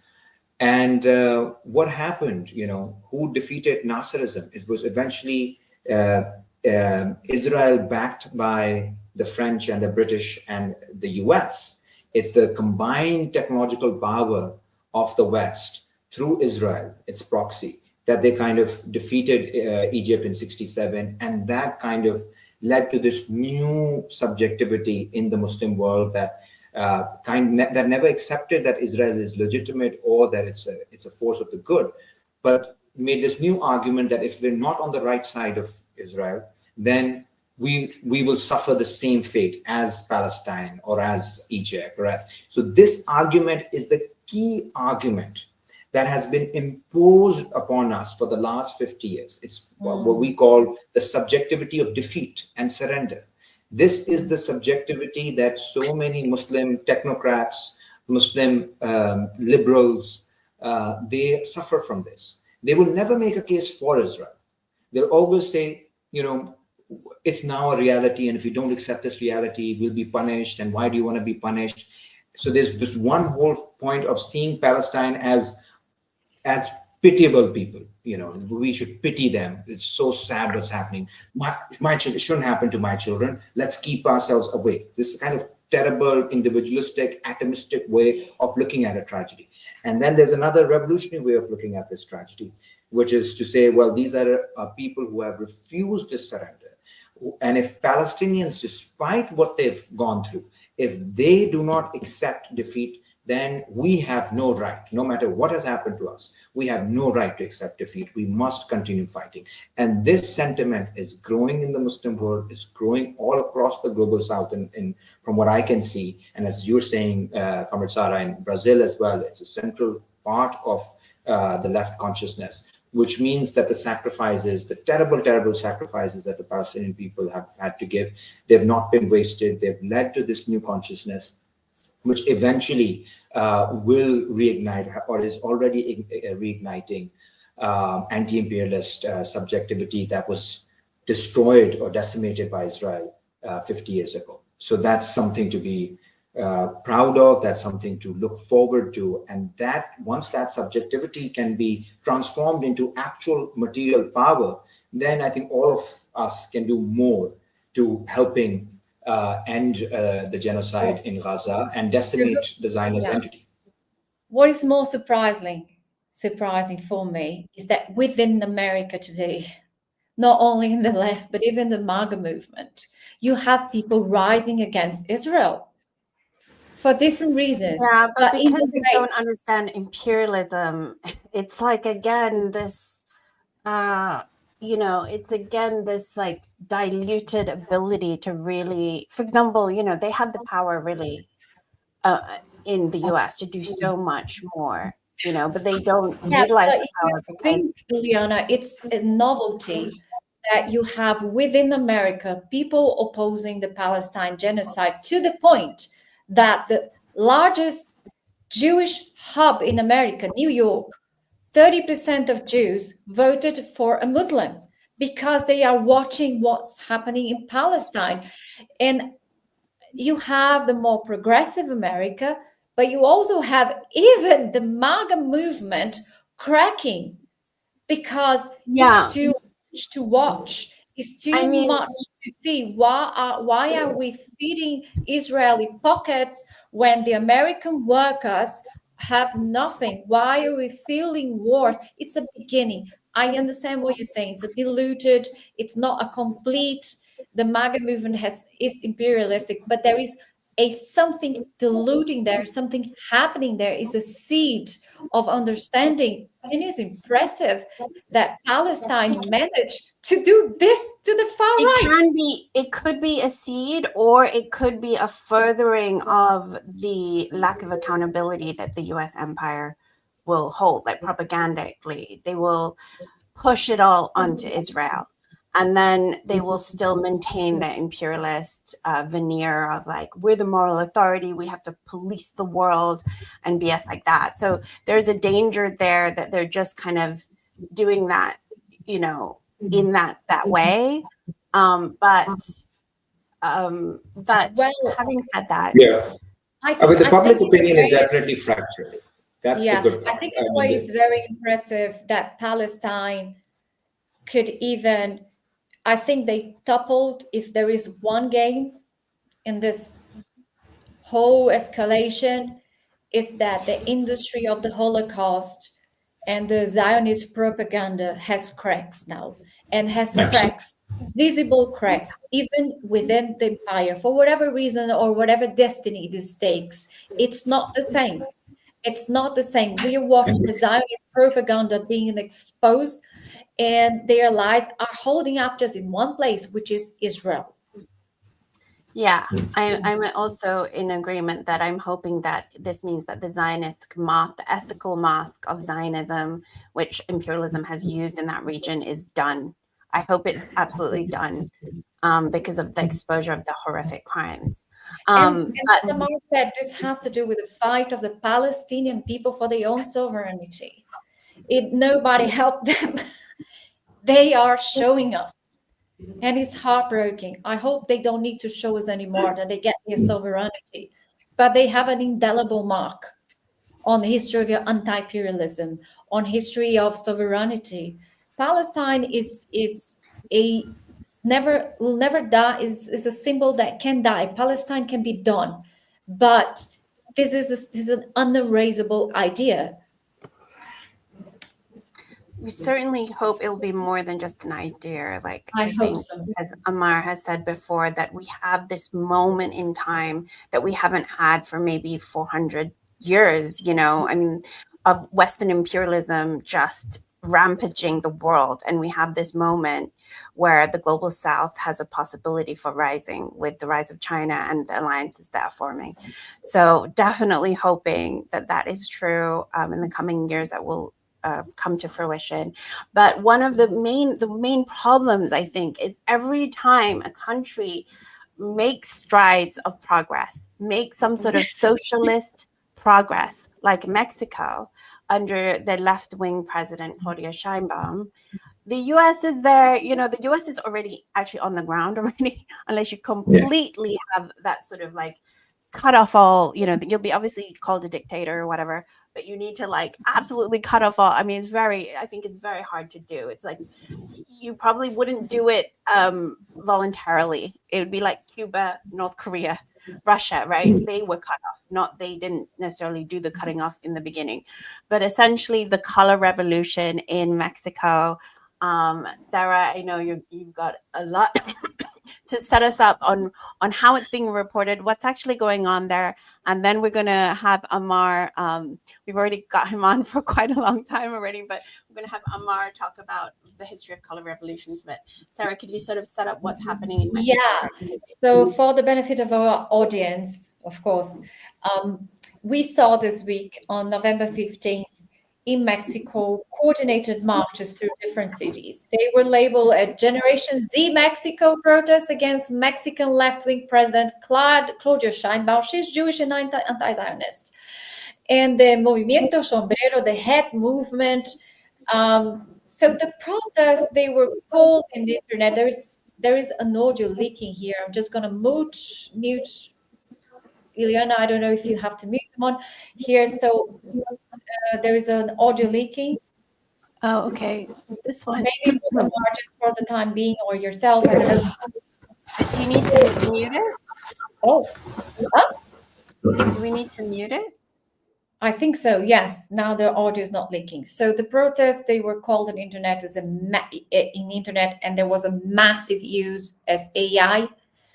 And they were branding and described themselves as citizen movement of young people, non-partisan, anti-politics, anti-corruption, anti-power abuse, the typical hybrid warfare recipe. And the Movimiento Sombrero that marched along with the Generation Z, in turn, presents itself through the figure of the martyr Carlos Manzo.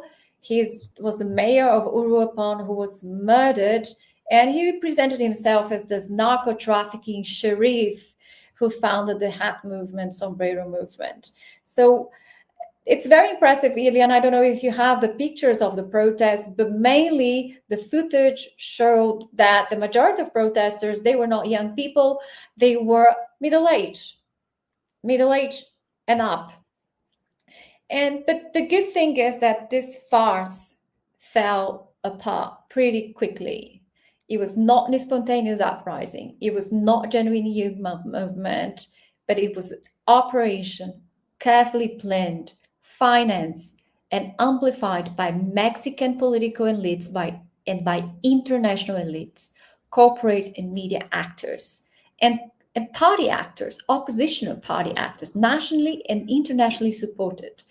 So according to Infodemia unit in Mexico and subsequent investigations, it all began on the 3rd of October.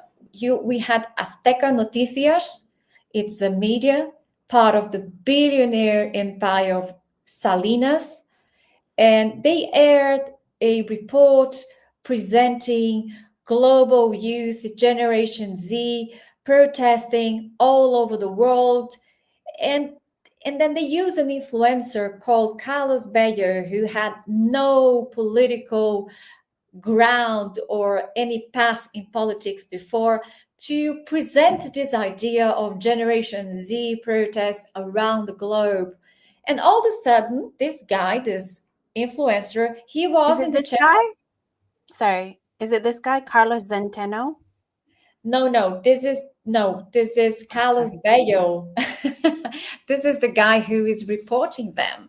He's denouncing them. He's a political analyst. They're both Carlos. It doesn't help, is it? Yeah. So the thing is that Salinas, the owner of the media empire Aztecos, boosted Bello's speech in his own accounts. Yeah. So, of course, he was trying to manufacture a young face of an influencer, apolitical, against political abuse, to create a political narrative. And right after, Bello announced a march in his media networks. Once he gained a profile, he announced a march with no demands, no date. And it's a tactic of color revolutions. You have a diffuse protest against everything. Let's just march against the government. There's nothing particularly about it.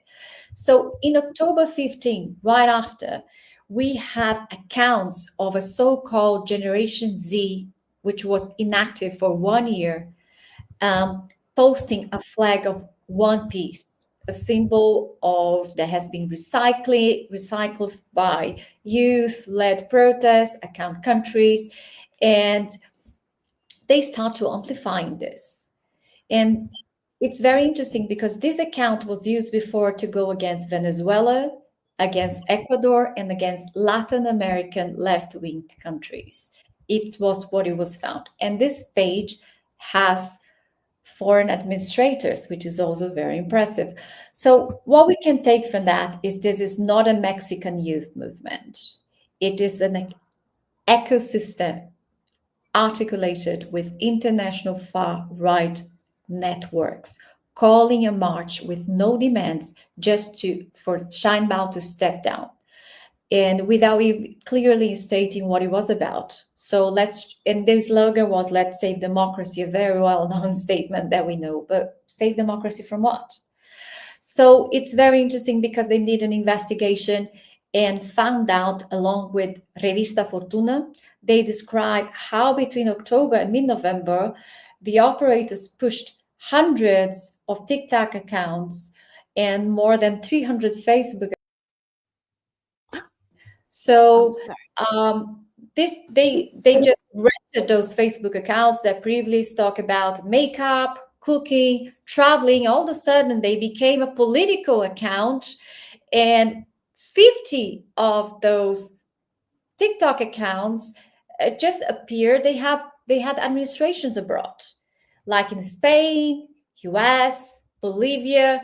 So it's and then the speech, which was originally "Let's march peacefully," changed. They began to circulate simultaneously AI generated images of the National Palace on fire and scenes of chaos and violence. So it's pretty obvious what's going on here. But what I want to tell you is that the financing behind this. First of all, you have Ricardo Salinas, the billionaire of TV Azteca. He was supporting it. He was creating the digital ecosystem, amplifying the narrative, construing through the Mexican influencer Carlos Bello a figure of a young revolutionary. You had Claudio Z. Gonzalez, a wealthy businessman, and he is supporting the organization Mexicans Against Corruption and Impunity. So long central figures against the Mexican opposition. You have Alessandra Rojo de la Vega. She's an opposition mayor, politician, influencer who promoted the march on her platform.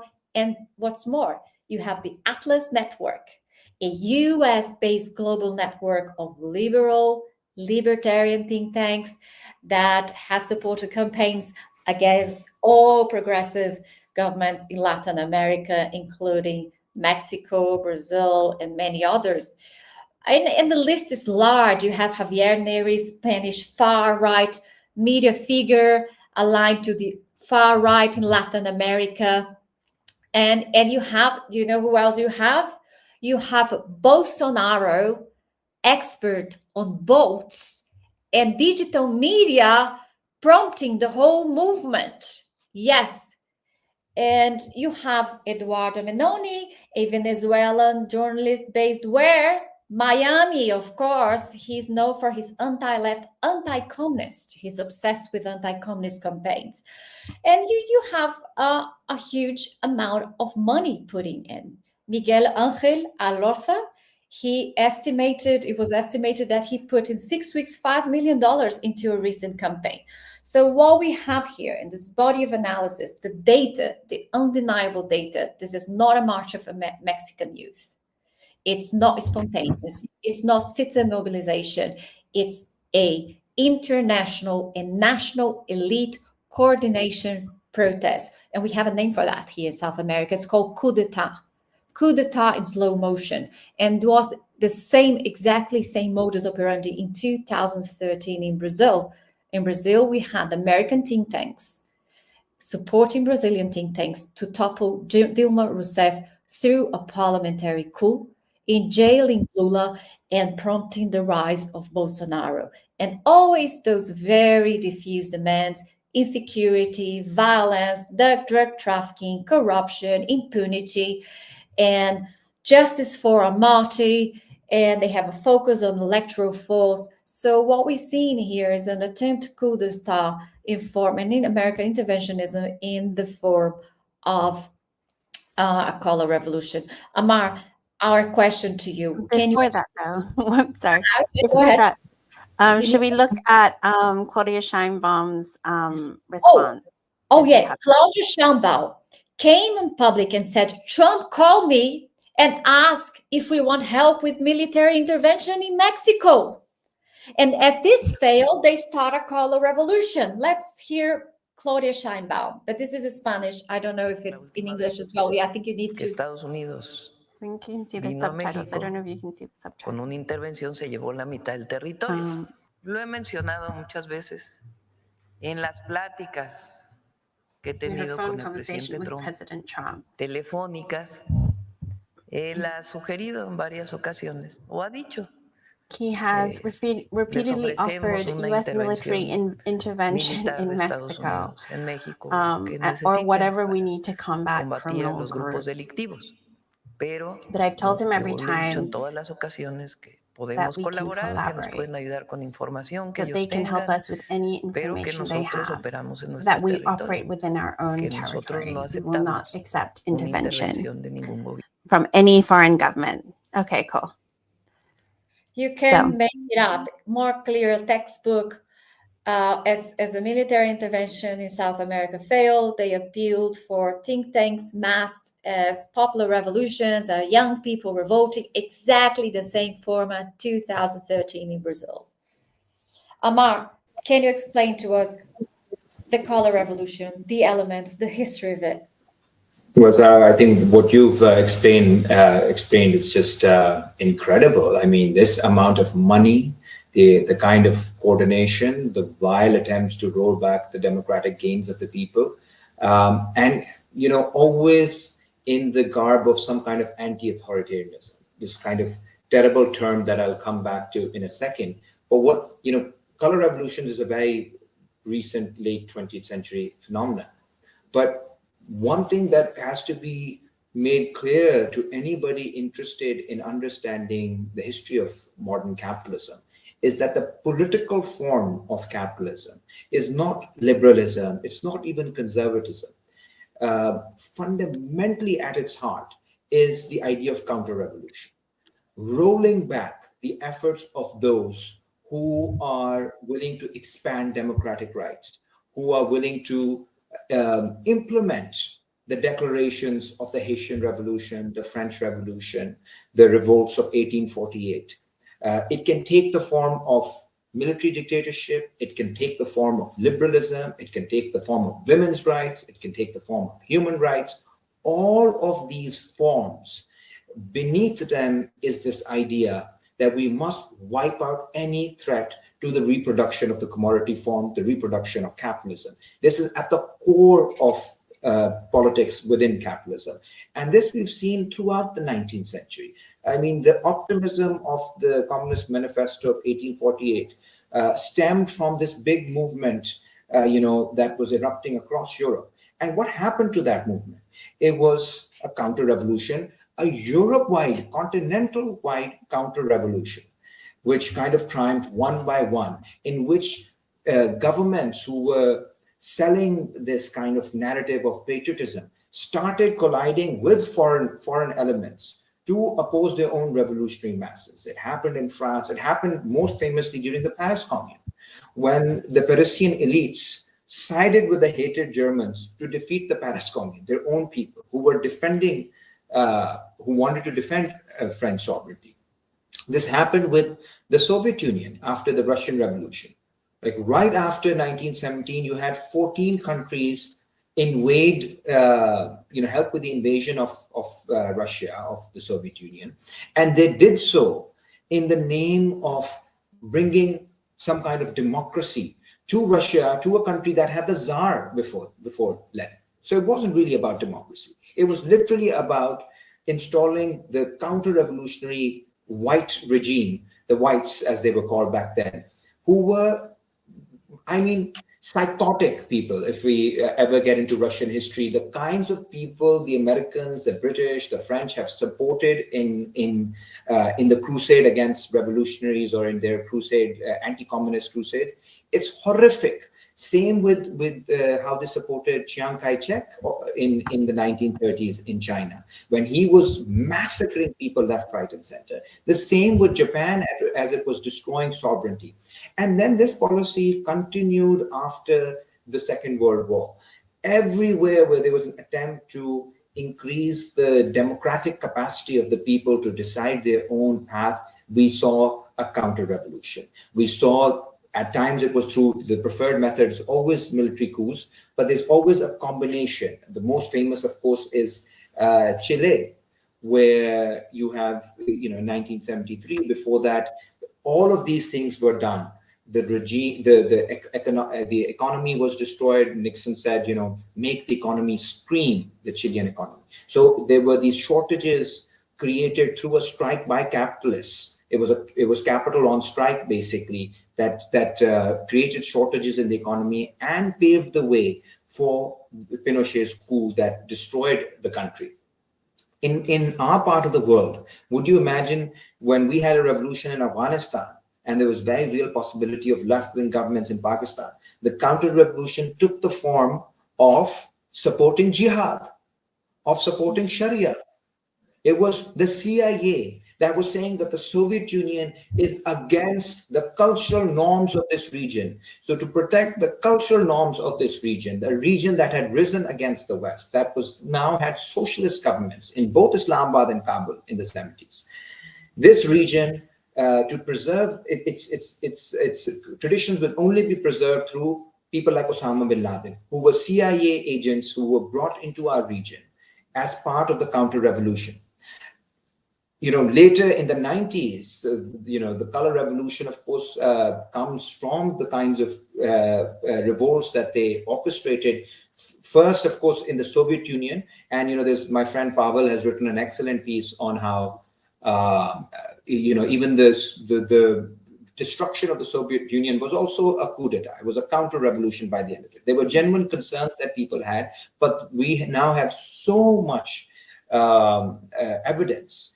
Back in the day, it was just Michael Parenti writing about how, no, guys, this is actually a CIA operation, in East Germany, in Poland, in the Soviet Union. But now we have so much evidence how much involvement, deep involvement the CIA had in creating this new kind of a geopolitical scene in the East. But then in Yugoslavia, they did the same. In the Balkans, they did the same. There were all these movements that came up in the name of democracy, human rights, funded by NGOs, a bit like what Sara was saying. You were saying about, NGOs being involved, think tanks being involved, a lot of people who were trained in the West. So you have all this like flourishing of fellowships, of like journalists, of like young activists. When I was facing these charges a few years ago, the number of think tanks who would contact me in my email from DC to just come to some fellowship at Harvard or somewhere else, because they thought he's an activist. So activist basically means we kind of prop them up eventually and send them back. The amount of people in the global South who were contacted and bribed and eventually made part of this ambit of Western ideological warfare is incredible. And with social media, it's becoming bigger and bigger and bigger. And this is why it's very, very important for the left to not fall prey to every demonstration on the streets, any kind of human bodies on the street. It should not just like something that should excite us immediately. This is our weak point. This is our weakness. This is kind of the leftist how consciousness or libido, whatever you want to call it. We get excited that people out of the streets. The people can be fascist, but it's the people on the streets. But people, if the people are people who are saying we want to destroy East Germany because it is sending our surplus to help African liberation movements and we don't want to help Africans, then those people are not my people.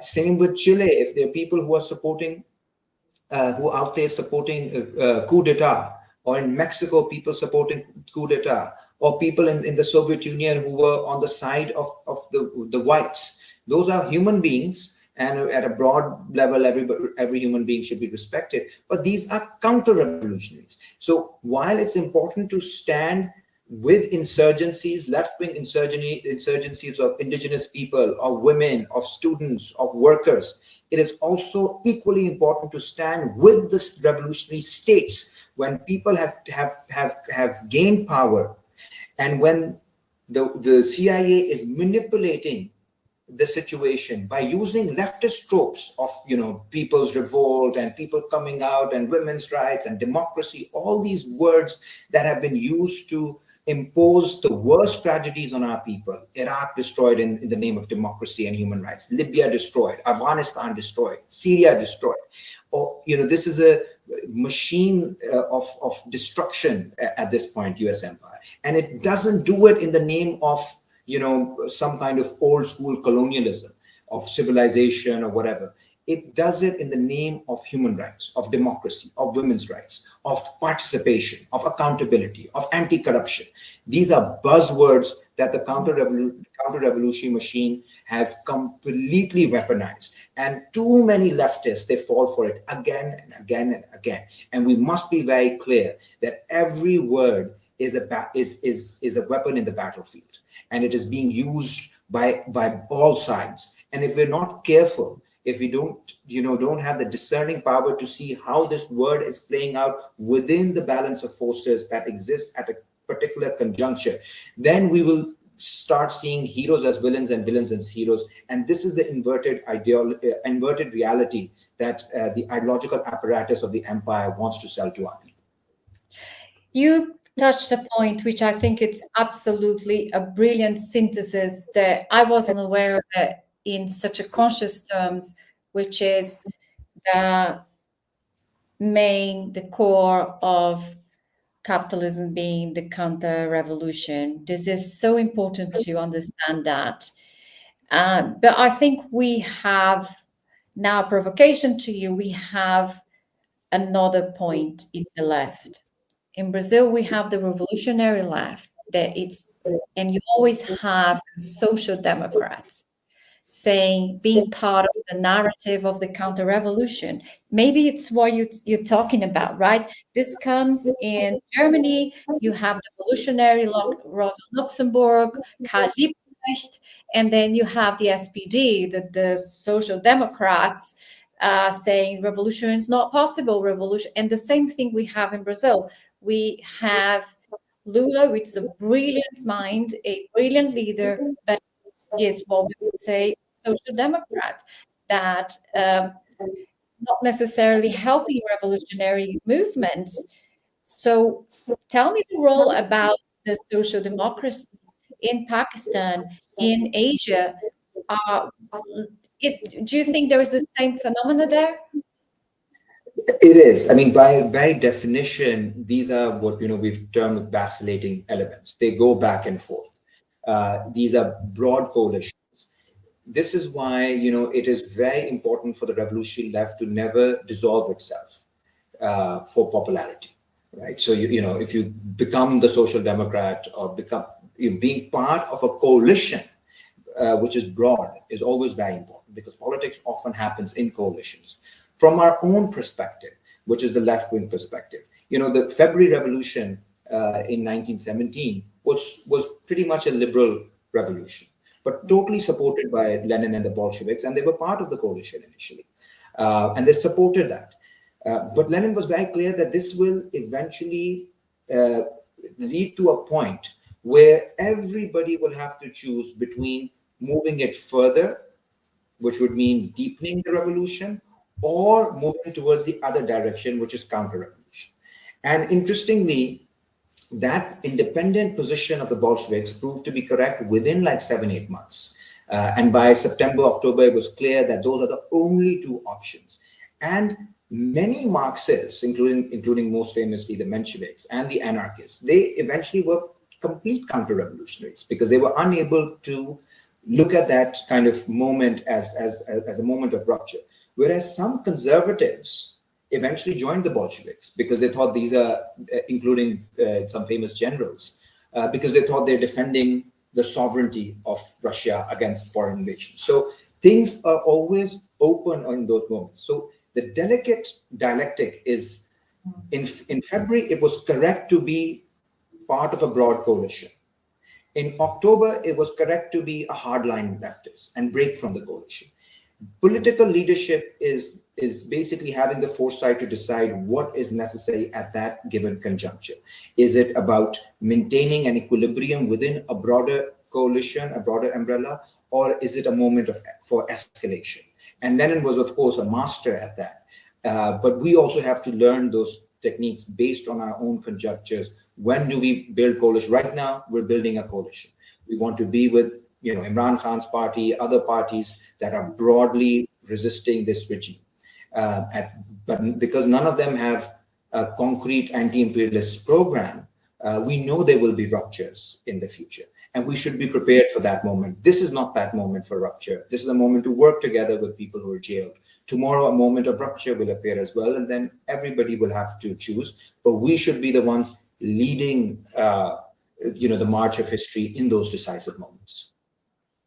I recently did an interview with Peter Mertens, the General Secretary of the Workers' Party of Belgium. I'm sure you're familiar with them. And he talked about it in terms of the backbone of the party, the core principles, the backbone of the party, and then the tactics that are absolutely necessary for outreach. And I think that's a very clear, simple, but you'd be surprised at how many political parties don't have that. They don't have any backbone at all, but they only have tactics. And so it's really important to have both. But I think one thing before we move on to Pakistan and Afghanistan and Taliban, which I'm very curious about. And also just aware, Sarah, that you're short on time today. So please give me a heads up with that. But just sort of to end this color revolutionary part, I think that the part that is going to confuse a lot of people is that, like you said, I really like what you said about the counter-revolution part of basically imperialist psychological warfare in a sense.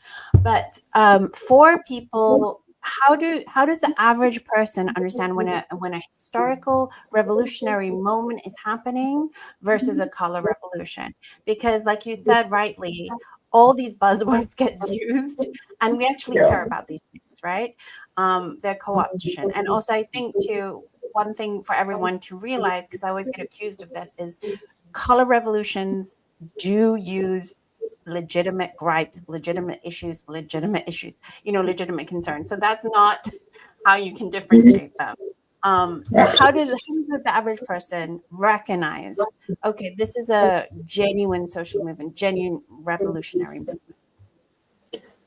My feeling is average people are usually better than many leftist parties, to be honest. Leftist parties get fooled more quickly because these words appear, they're very seductive for us. And we basically have to develop critiques of the ideological apparatus. We should realize that we are imbibing ideology all the time. We live in ideology. Reality is inverted.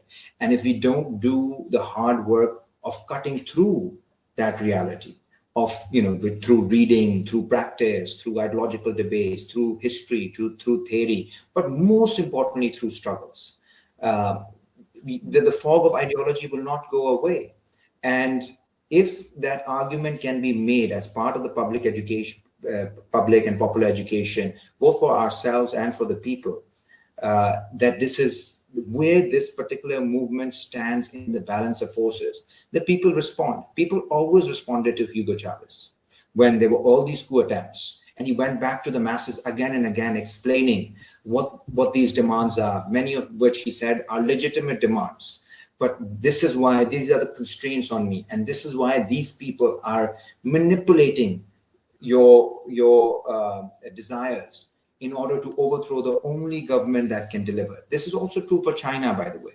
The fact that it's so easy to stir the left against China is part of the ideological weapon that the US has. The US can be supervising, conducting an actual genocide that's televised, and yet you speak to so many leftists and about China, and they'll be like, what about the Uyghur genocide, which now we have so much evidence is a joke, just to call it a genocide, especially after Gaza.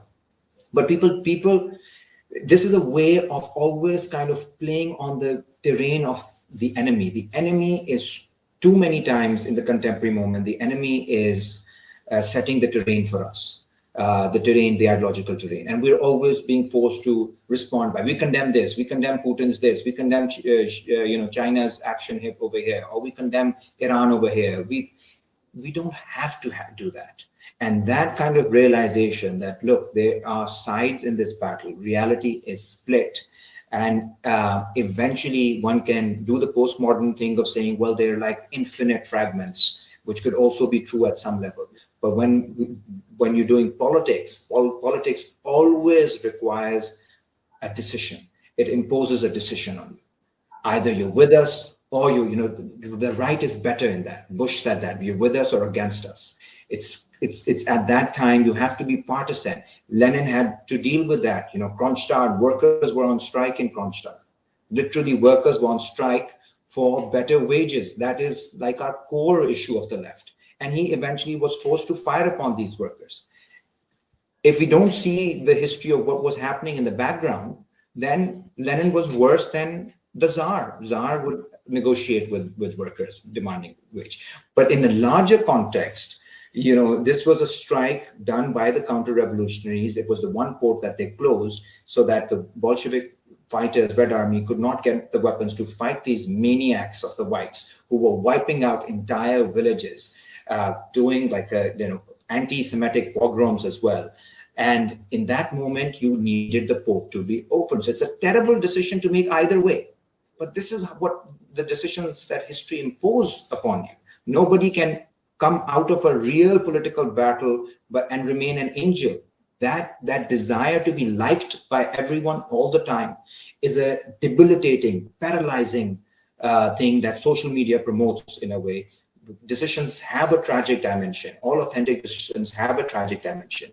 And it's okay to live with the consequences of your decisions, especially when history is at stake. So, I think that has to be accepted by political partisans. And just to add to that, using your own reasoning, I think one thing that is striking color revolution is the lack of a concrete demand. It's diffuse. Corruption. It's very diffuse banners. We are against corruption. We are against this. Yeah, as Ileana pointed out, they often co-opt existing true movements, whether we agree with them or not. It's a different issue. But they will not come out of nowhere because it's manipulation, half truth, and most of it lie. Let's say 10% truth, 90% lies. But there is another element, and the banners they aren't that diverse. It's anti-corruption, it's violence, narco-trafficking. It has to do with very individual demands, never social strong demands. But the most important, they would get any flags. Feminism, just like we saw in Afghanistan, let's free women of Afghanistan. They will touch on anything, Black Lives Matter, whatever, but they won't touch the structure of capitalism. They will refuse to touch any structure of equality and capitalism. They will engage on everything, identity movements, which are brilliant for color revolutions, for appeasing the real problems. I think you touch a point. They have the counter-revolutionary in it. We will not touch the capitalist structure. It will remain as it is. Will stay as it is. Yeah. Well, they will touch upon the capitalist structure, but in such a way that it is completely separate from imperialism. And that's how like perhaps more sophisticated ones, like in the West, sometimes, not that they're color revolutions, like in the US or something, they're not color revolutions, obviously, because it's not, it's US backed. But yeah, they get co-opted by the same forces that create the color revolutions, right? But yeah, they will sometimes touch upon capitalism, but in such a divorced way from imperialism that that it's not legitimate solution, I think. Or maybe they were just co-opted. They get co-opted very early on, I suppose. And it's all polite things, Nobody can disagree with the fact if someone says there shouldn't be corruption. We can't say there should be more corruption. If someone says there should be women's rights, it's not like we're going to say, no, it's excellent not to have women's rights. They'll say like no billionaires, you know what I mean? So that's where you get the slight critique of capitalism. Yeah, yes. Without but eventually we have to be like, okay, we will fight these battles without them setting the terrain. And it's not just setting the ideological terrain. Sara just told us the actual infrastructure that they create for this battle to take place, right? So if we are fighting their battles on their terrain with their $5 million and all their think tanks and the entire counter-revolutionary apparatus that they've created, then even if we are able to get in one or two things about capitalism in there, it's still a counter-revolution. It should be rejected. Yeah. And I think not always, that maybe Ileana will disagree with me, but I think there is a dimension of it that it's our internal colonizers. They might get help from abroad, but they might not.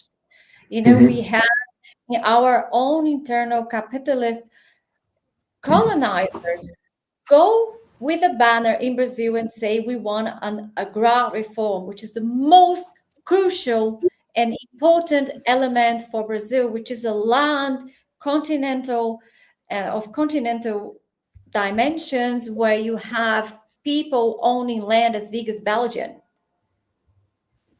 I mean, I think it's important to note that there's counter-revolutionary forces in every country. Like, so even China has counter-revolutionary forces who are Chinese, and they might not be US-backed, but they are capitalism. They're capitalists. And the project of China is to make sure they do not gain power, because China is a socialist country. So that is part of the ongoing revolution of China, is to make sure that the capitalist counter-revolutionary forces within their country does not take over. And then when they take over, they certainly will be working with Western forces, for sure. And even now, they will be working with, but maybe not yet co-opted the way that you're meaning in terms of like a color revolutionary way. But yeah, that is definitely the ongoing process of revolution, I think, right? Yeah. Okay, cool. So if nothing else, we will turn to Pakistan. Sarah, do you want to stay for this, or do you want to leave? I want to stay for this another half an hour. I have to catch a transatlantic flight soon. Okay, so we can have this one for like 5-10 minutes. I'll go give a summary of the situation. I mean, say as much as you want, because you've got so much knowledge that I really would love to have. So as long as you want to stay is fine by me, but Sarah does need to leave the country. That's the only thing. I know. And my parents are visiting, so I think in 10-15 minutes I might have to be with them, but sure. And so what was your question? Well, basically what we know right now, what we know from the West, everything you need to know about Pakistan-Afghanistan conflict. Essentially, we had the first explosions in Kabul and Patika on October 9th, which obviously Afghanistan blamed on Pakistan. And then rapidly escalating deadly border clashes that left dozens of soldiers and civilians dead on both sides. And finally, we had the peace talks in Istanbul on November 6th and 7th, which have reportedly collapsed. So can you kind of explain as quickly, I mean, as much as you can, what is actually happening? The situation is not good on both our borders. So with India, we had this conflict in May that had an element of heroism to it because we were the underdogs. India was being very belligerent, and they accused us of supporting terrorism, and then just in an Israeli style, use Israeli drones to attack Pakistan. And the Pakistani Air Force fought back, and actually they're claiming a victory, but it was also kind of an earthquake in the international defense industry because we used Chinese technology against the Rafales, the French fighter jets. So it kind of was a big deal in the global defense industry because it showed that China is now able to match the West in terms of military hardware. So that's the one background to it. The other is this immediately after that, our tensions with Afghanistan started rising with the Taliban regime. And to understand that tension, there are two dimensions. One is larger historical, like deep history, which is that, as always, the British are at the source of the problem. They divided Afghanistan, and it was called the Durand Line in the 1890s. And that line kind of created the borders between British India and Afghanistan. And that split this one ethnic group called the Pashtuns between India and Afghanistan. There was no Pakistan back then.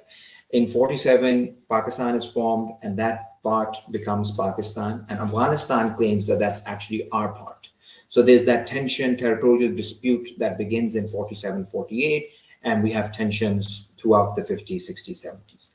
But there's also a lot of like trade and a lot of interdependence.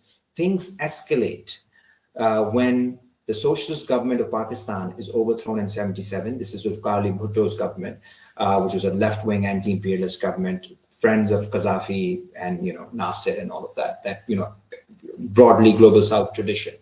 He was overthrown, and later in 79 he was hanged by the military government.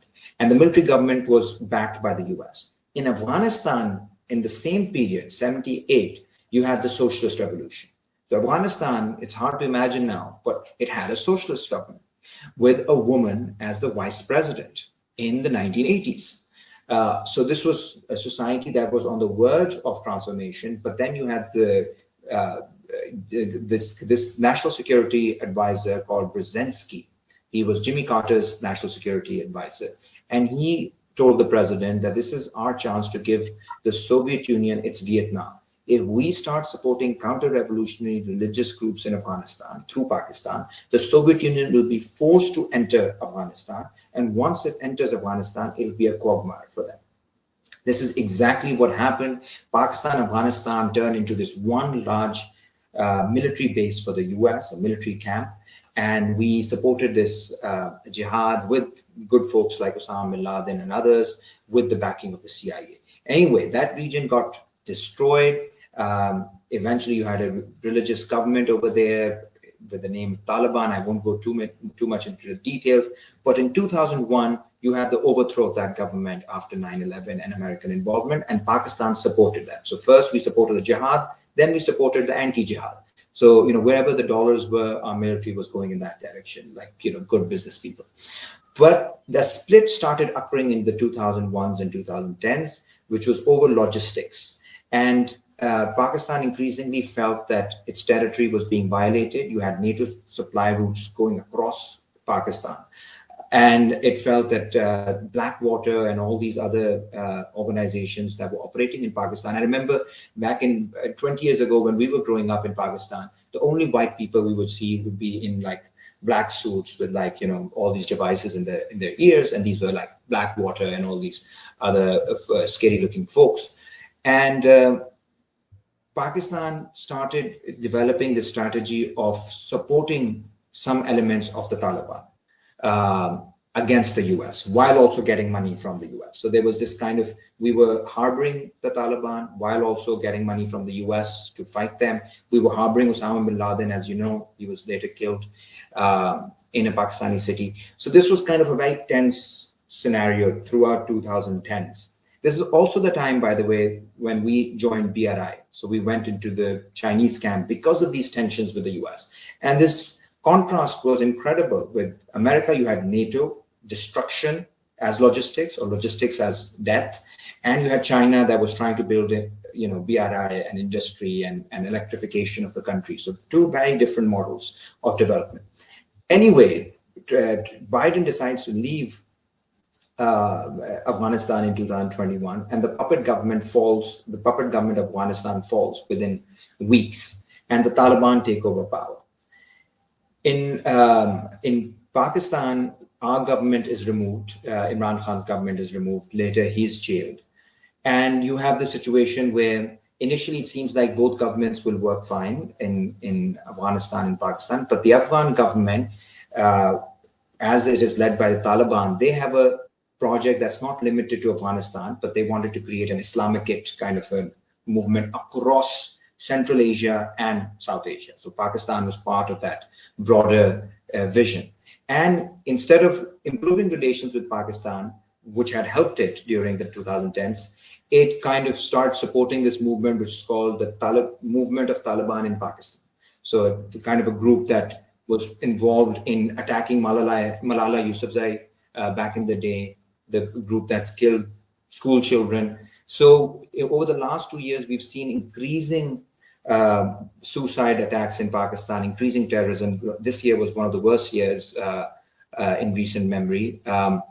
And Pakistani military, which now feels emboldened after its fight with India, it used its aerial superiority to attack targets in Afghanistan. It felt that Afghanistan was harboring these Taliban hideouts. Now, on the surface, it's an okay argument to make that, you know, your territory is being used to send suicide bombers in Pakistan. However, the problem is that the military has not presented itself to any kind of accountability, especially on the question of why we supported the Taliban in the 2010s or in the 1980s. What role did Pakistan play in the destruction of Afghanistan? Now, if we as leftists are opposed to India trying to impose its hegemony over Pakistan, we should also oppose Pakistan trying to impose its hegemony on Afghanistan, despite the fact that we think the Taliban is a terrible regime for all intents and purposes. But it is a sovereign country, and we cannot be going into their territory and bombing hideouts in there. So one has to be consistent over here. The other issue with this fight is that it has led the Afghan Taliban into closer embrace of New Delhi. So they've actually improved their relations with India. The foreign minister of Afghanistan was recently in India, which is a new development because this is a right-wing Islamic government, and then you have a right-wing Hindu government in India. So both of them are now colluding. One of the economic, because we look at economic reasons as well, one of the big issues of contestation in all of this are the rare critical minerals that are located on these border regions. And that those minerals, Trump all of a sudden has fallen in love with Pakistan. He likes our army chief. He likes our prime minister. Nobody in Pakistan understood why this was happening over the last 6 months, because we were under this terrible IMF program. And we thought we had been abandoned by DC, and liberal elites were very confused. All of a sudden, everybody is super excited. I mean, this like terrible, decadent, parasitic elites. They're very happy because Trump is showing them a lot of affection. Why? Because they want access to those critical minerals as part of their counter-revolutionary strategy against China, the containment strategy of China. And this region has to be militarized. It has to be taken out of any kind of juridical kind of zone.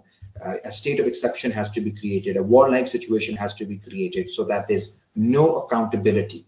No normal politics should be allowed in that place. So the acceleration of war, we think here in Pakistan, it is a US strategy in cahoots with our decadent elites to create a state of exception so that they can do this land grab and mineral grab and all the other kinds of economic plans that they have without any political debate.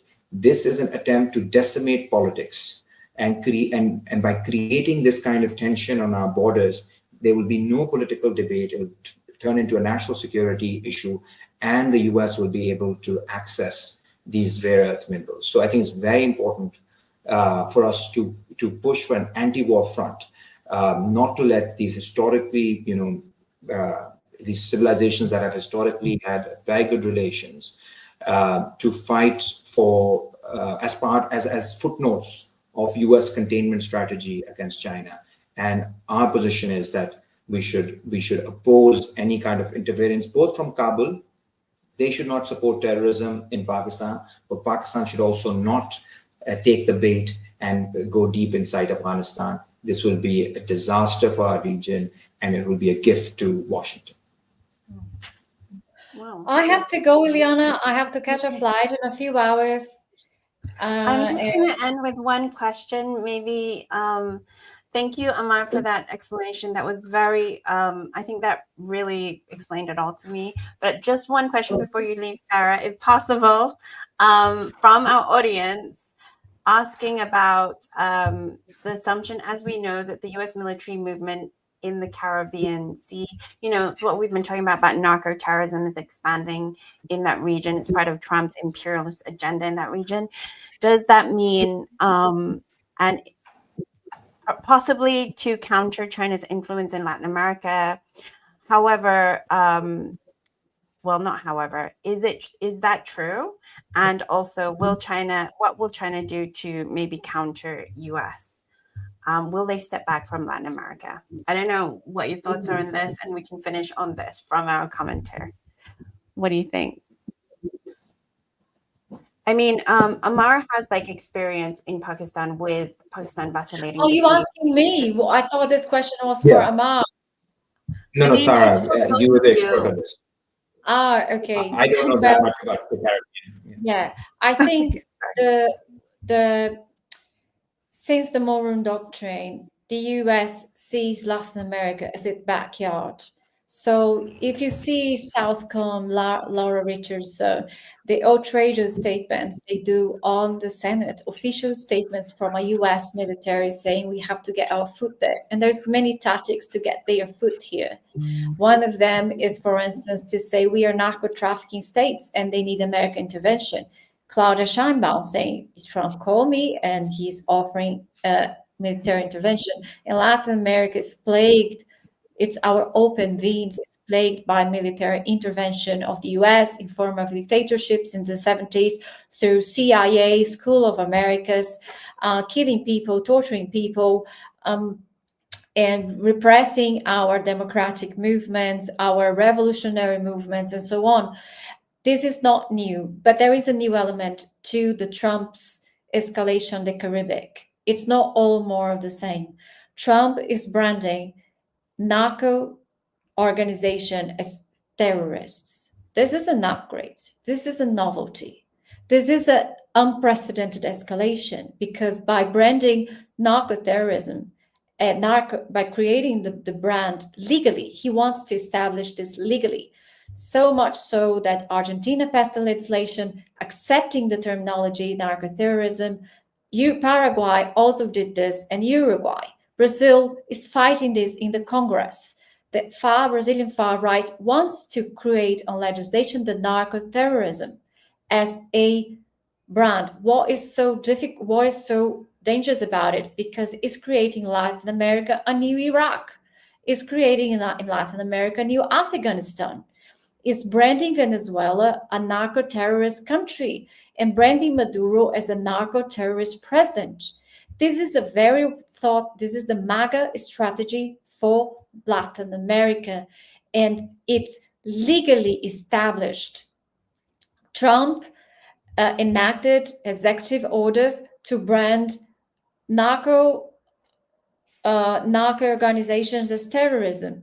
And that gives him, in his mind, the legal consent to go to extraterritorial waters and implode workers, fishermen, ships, and call them narco-terrorism.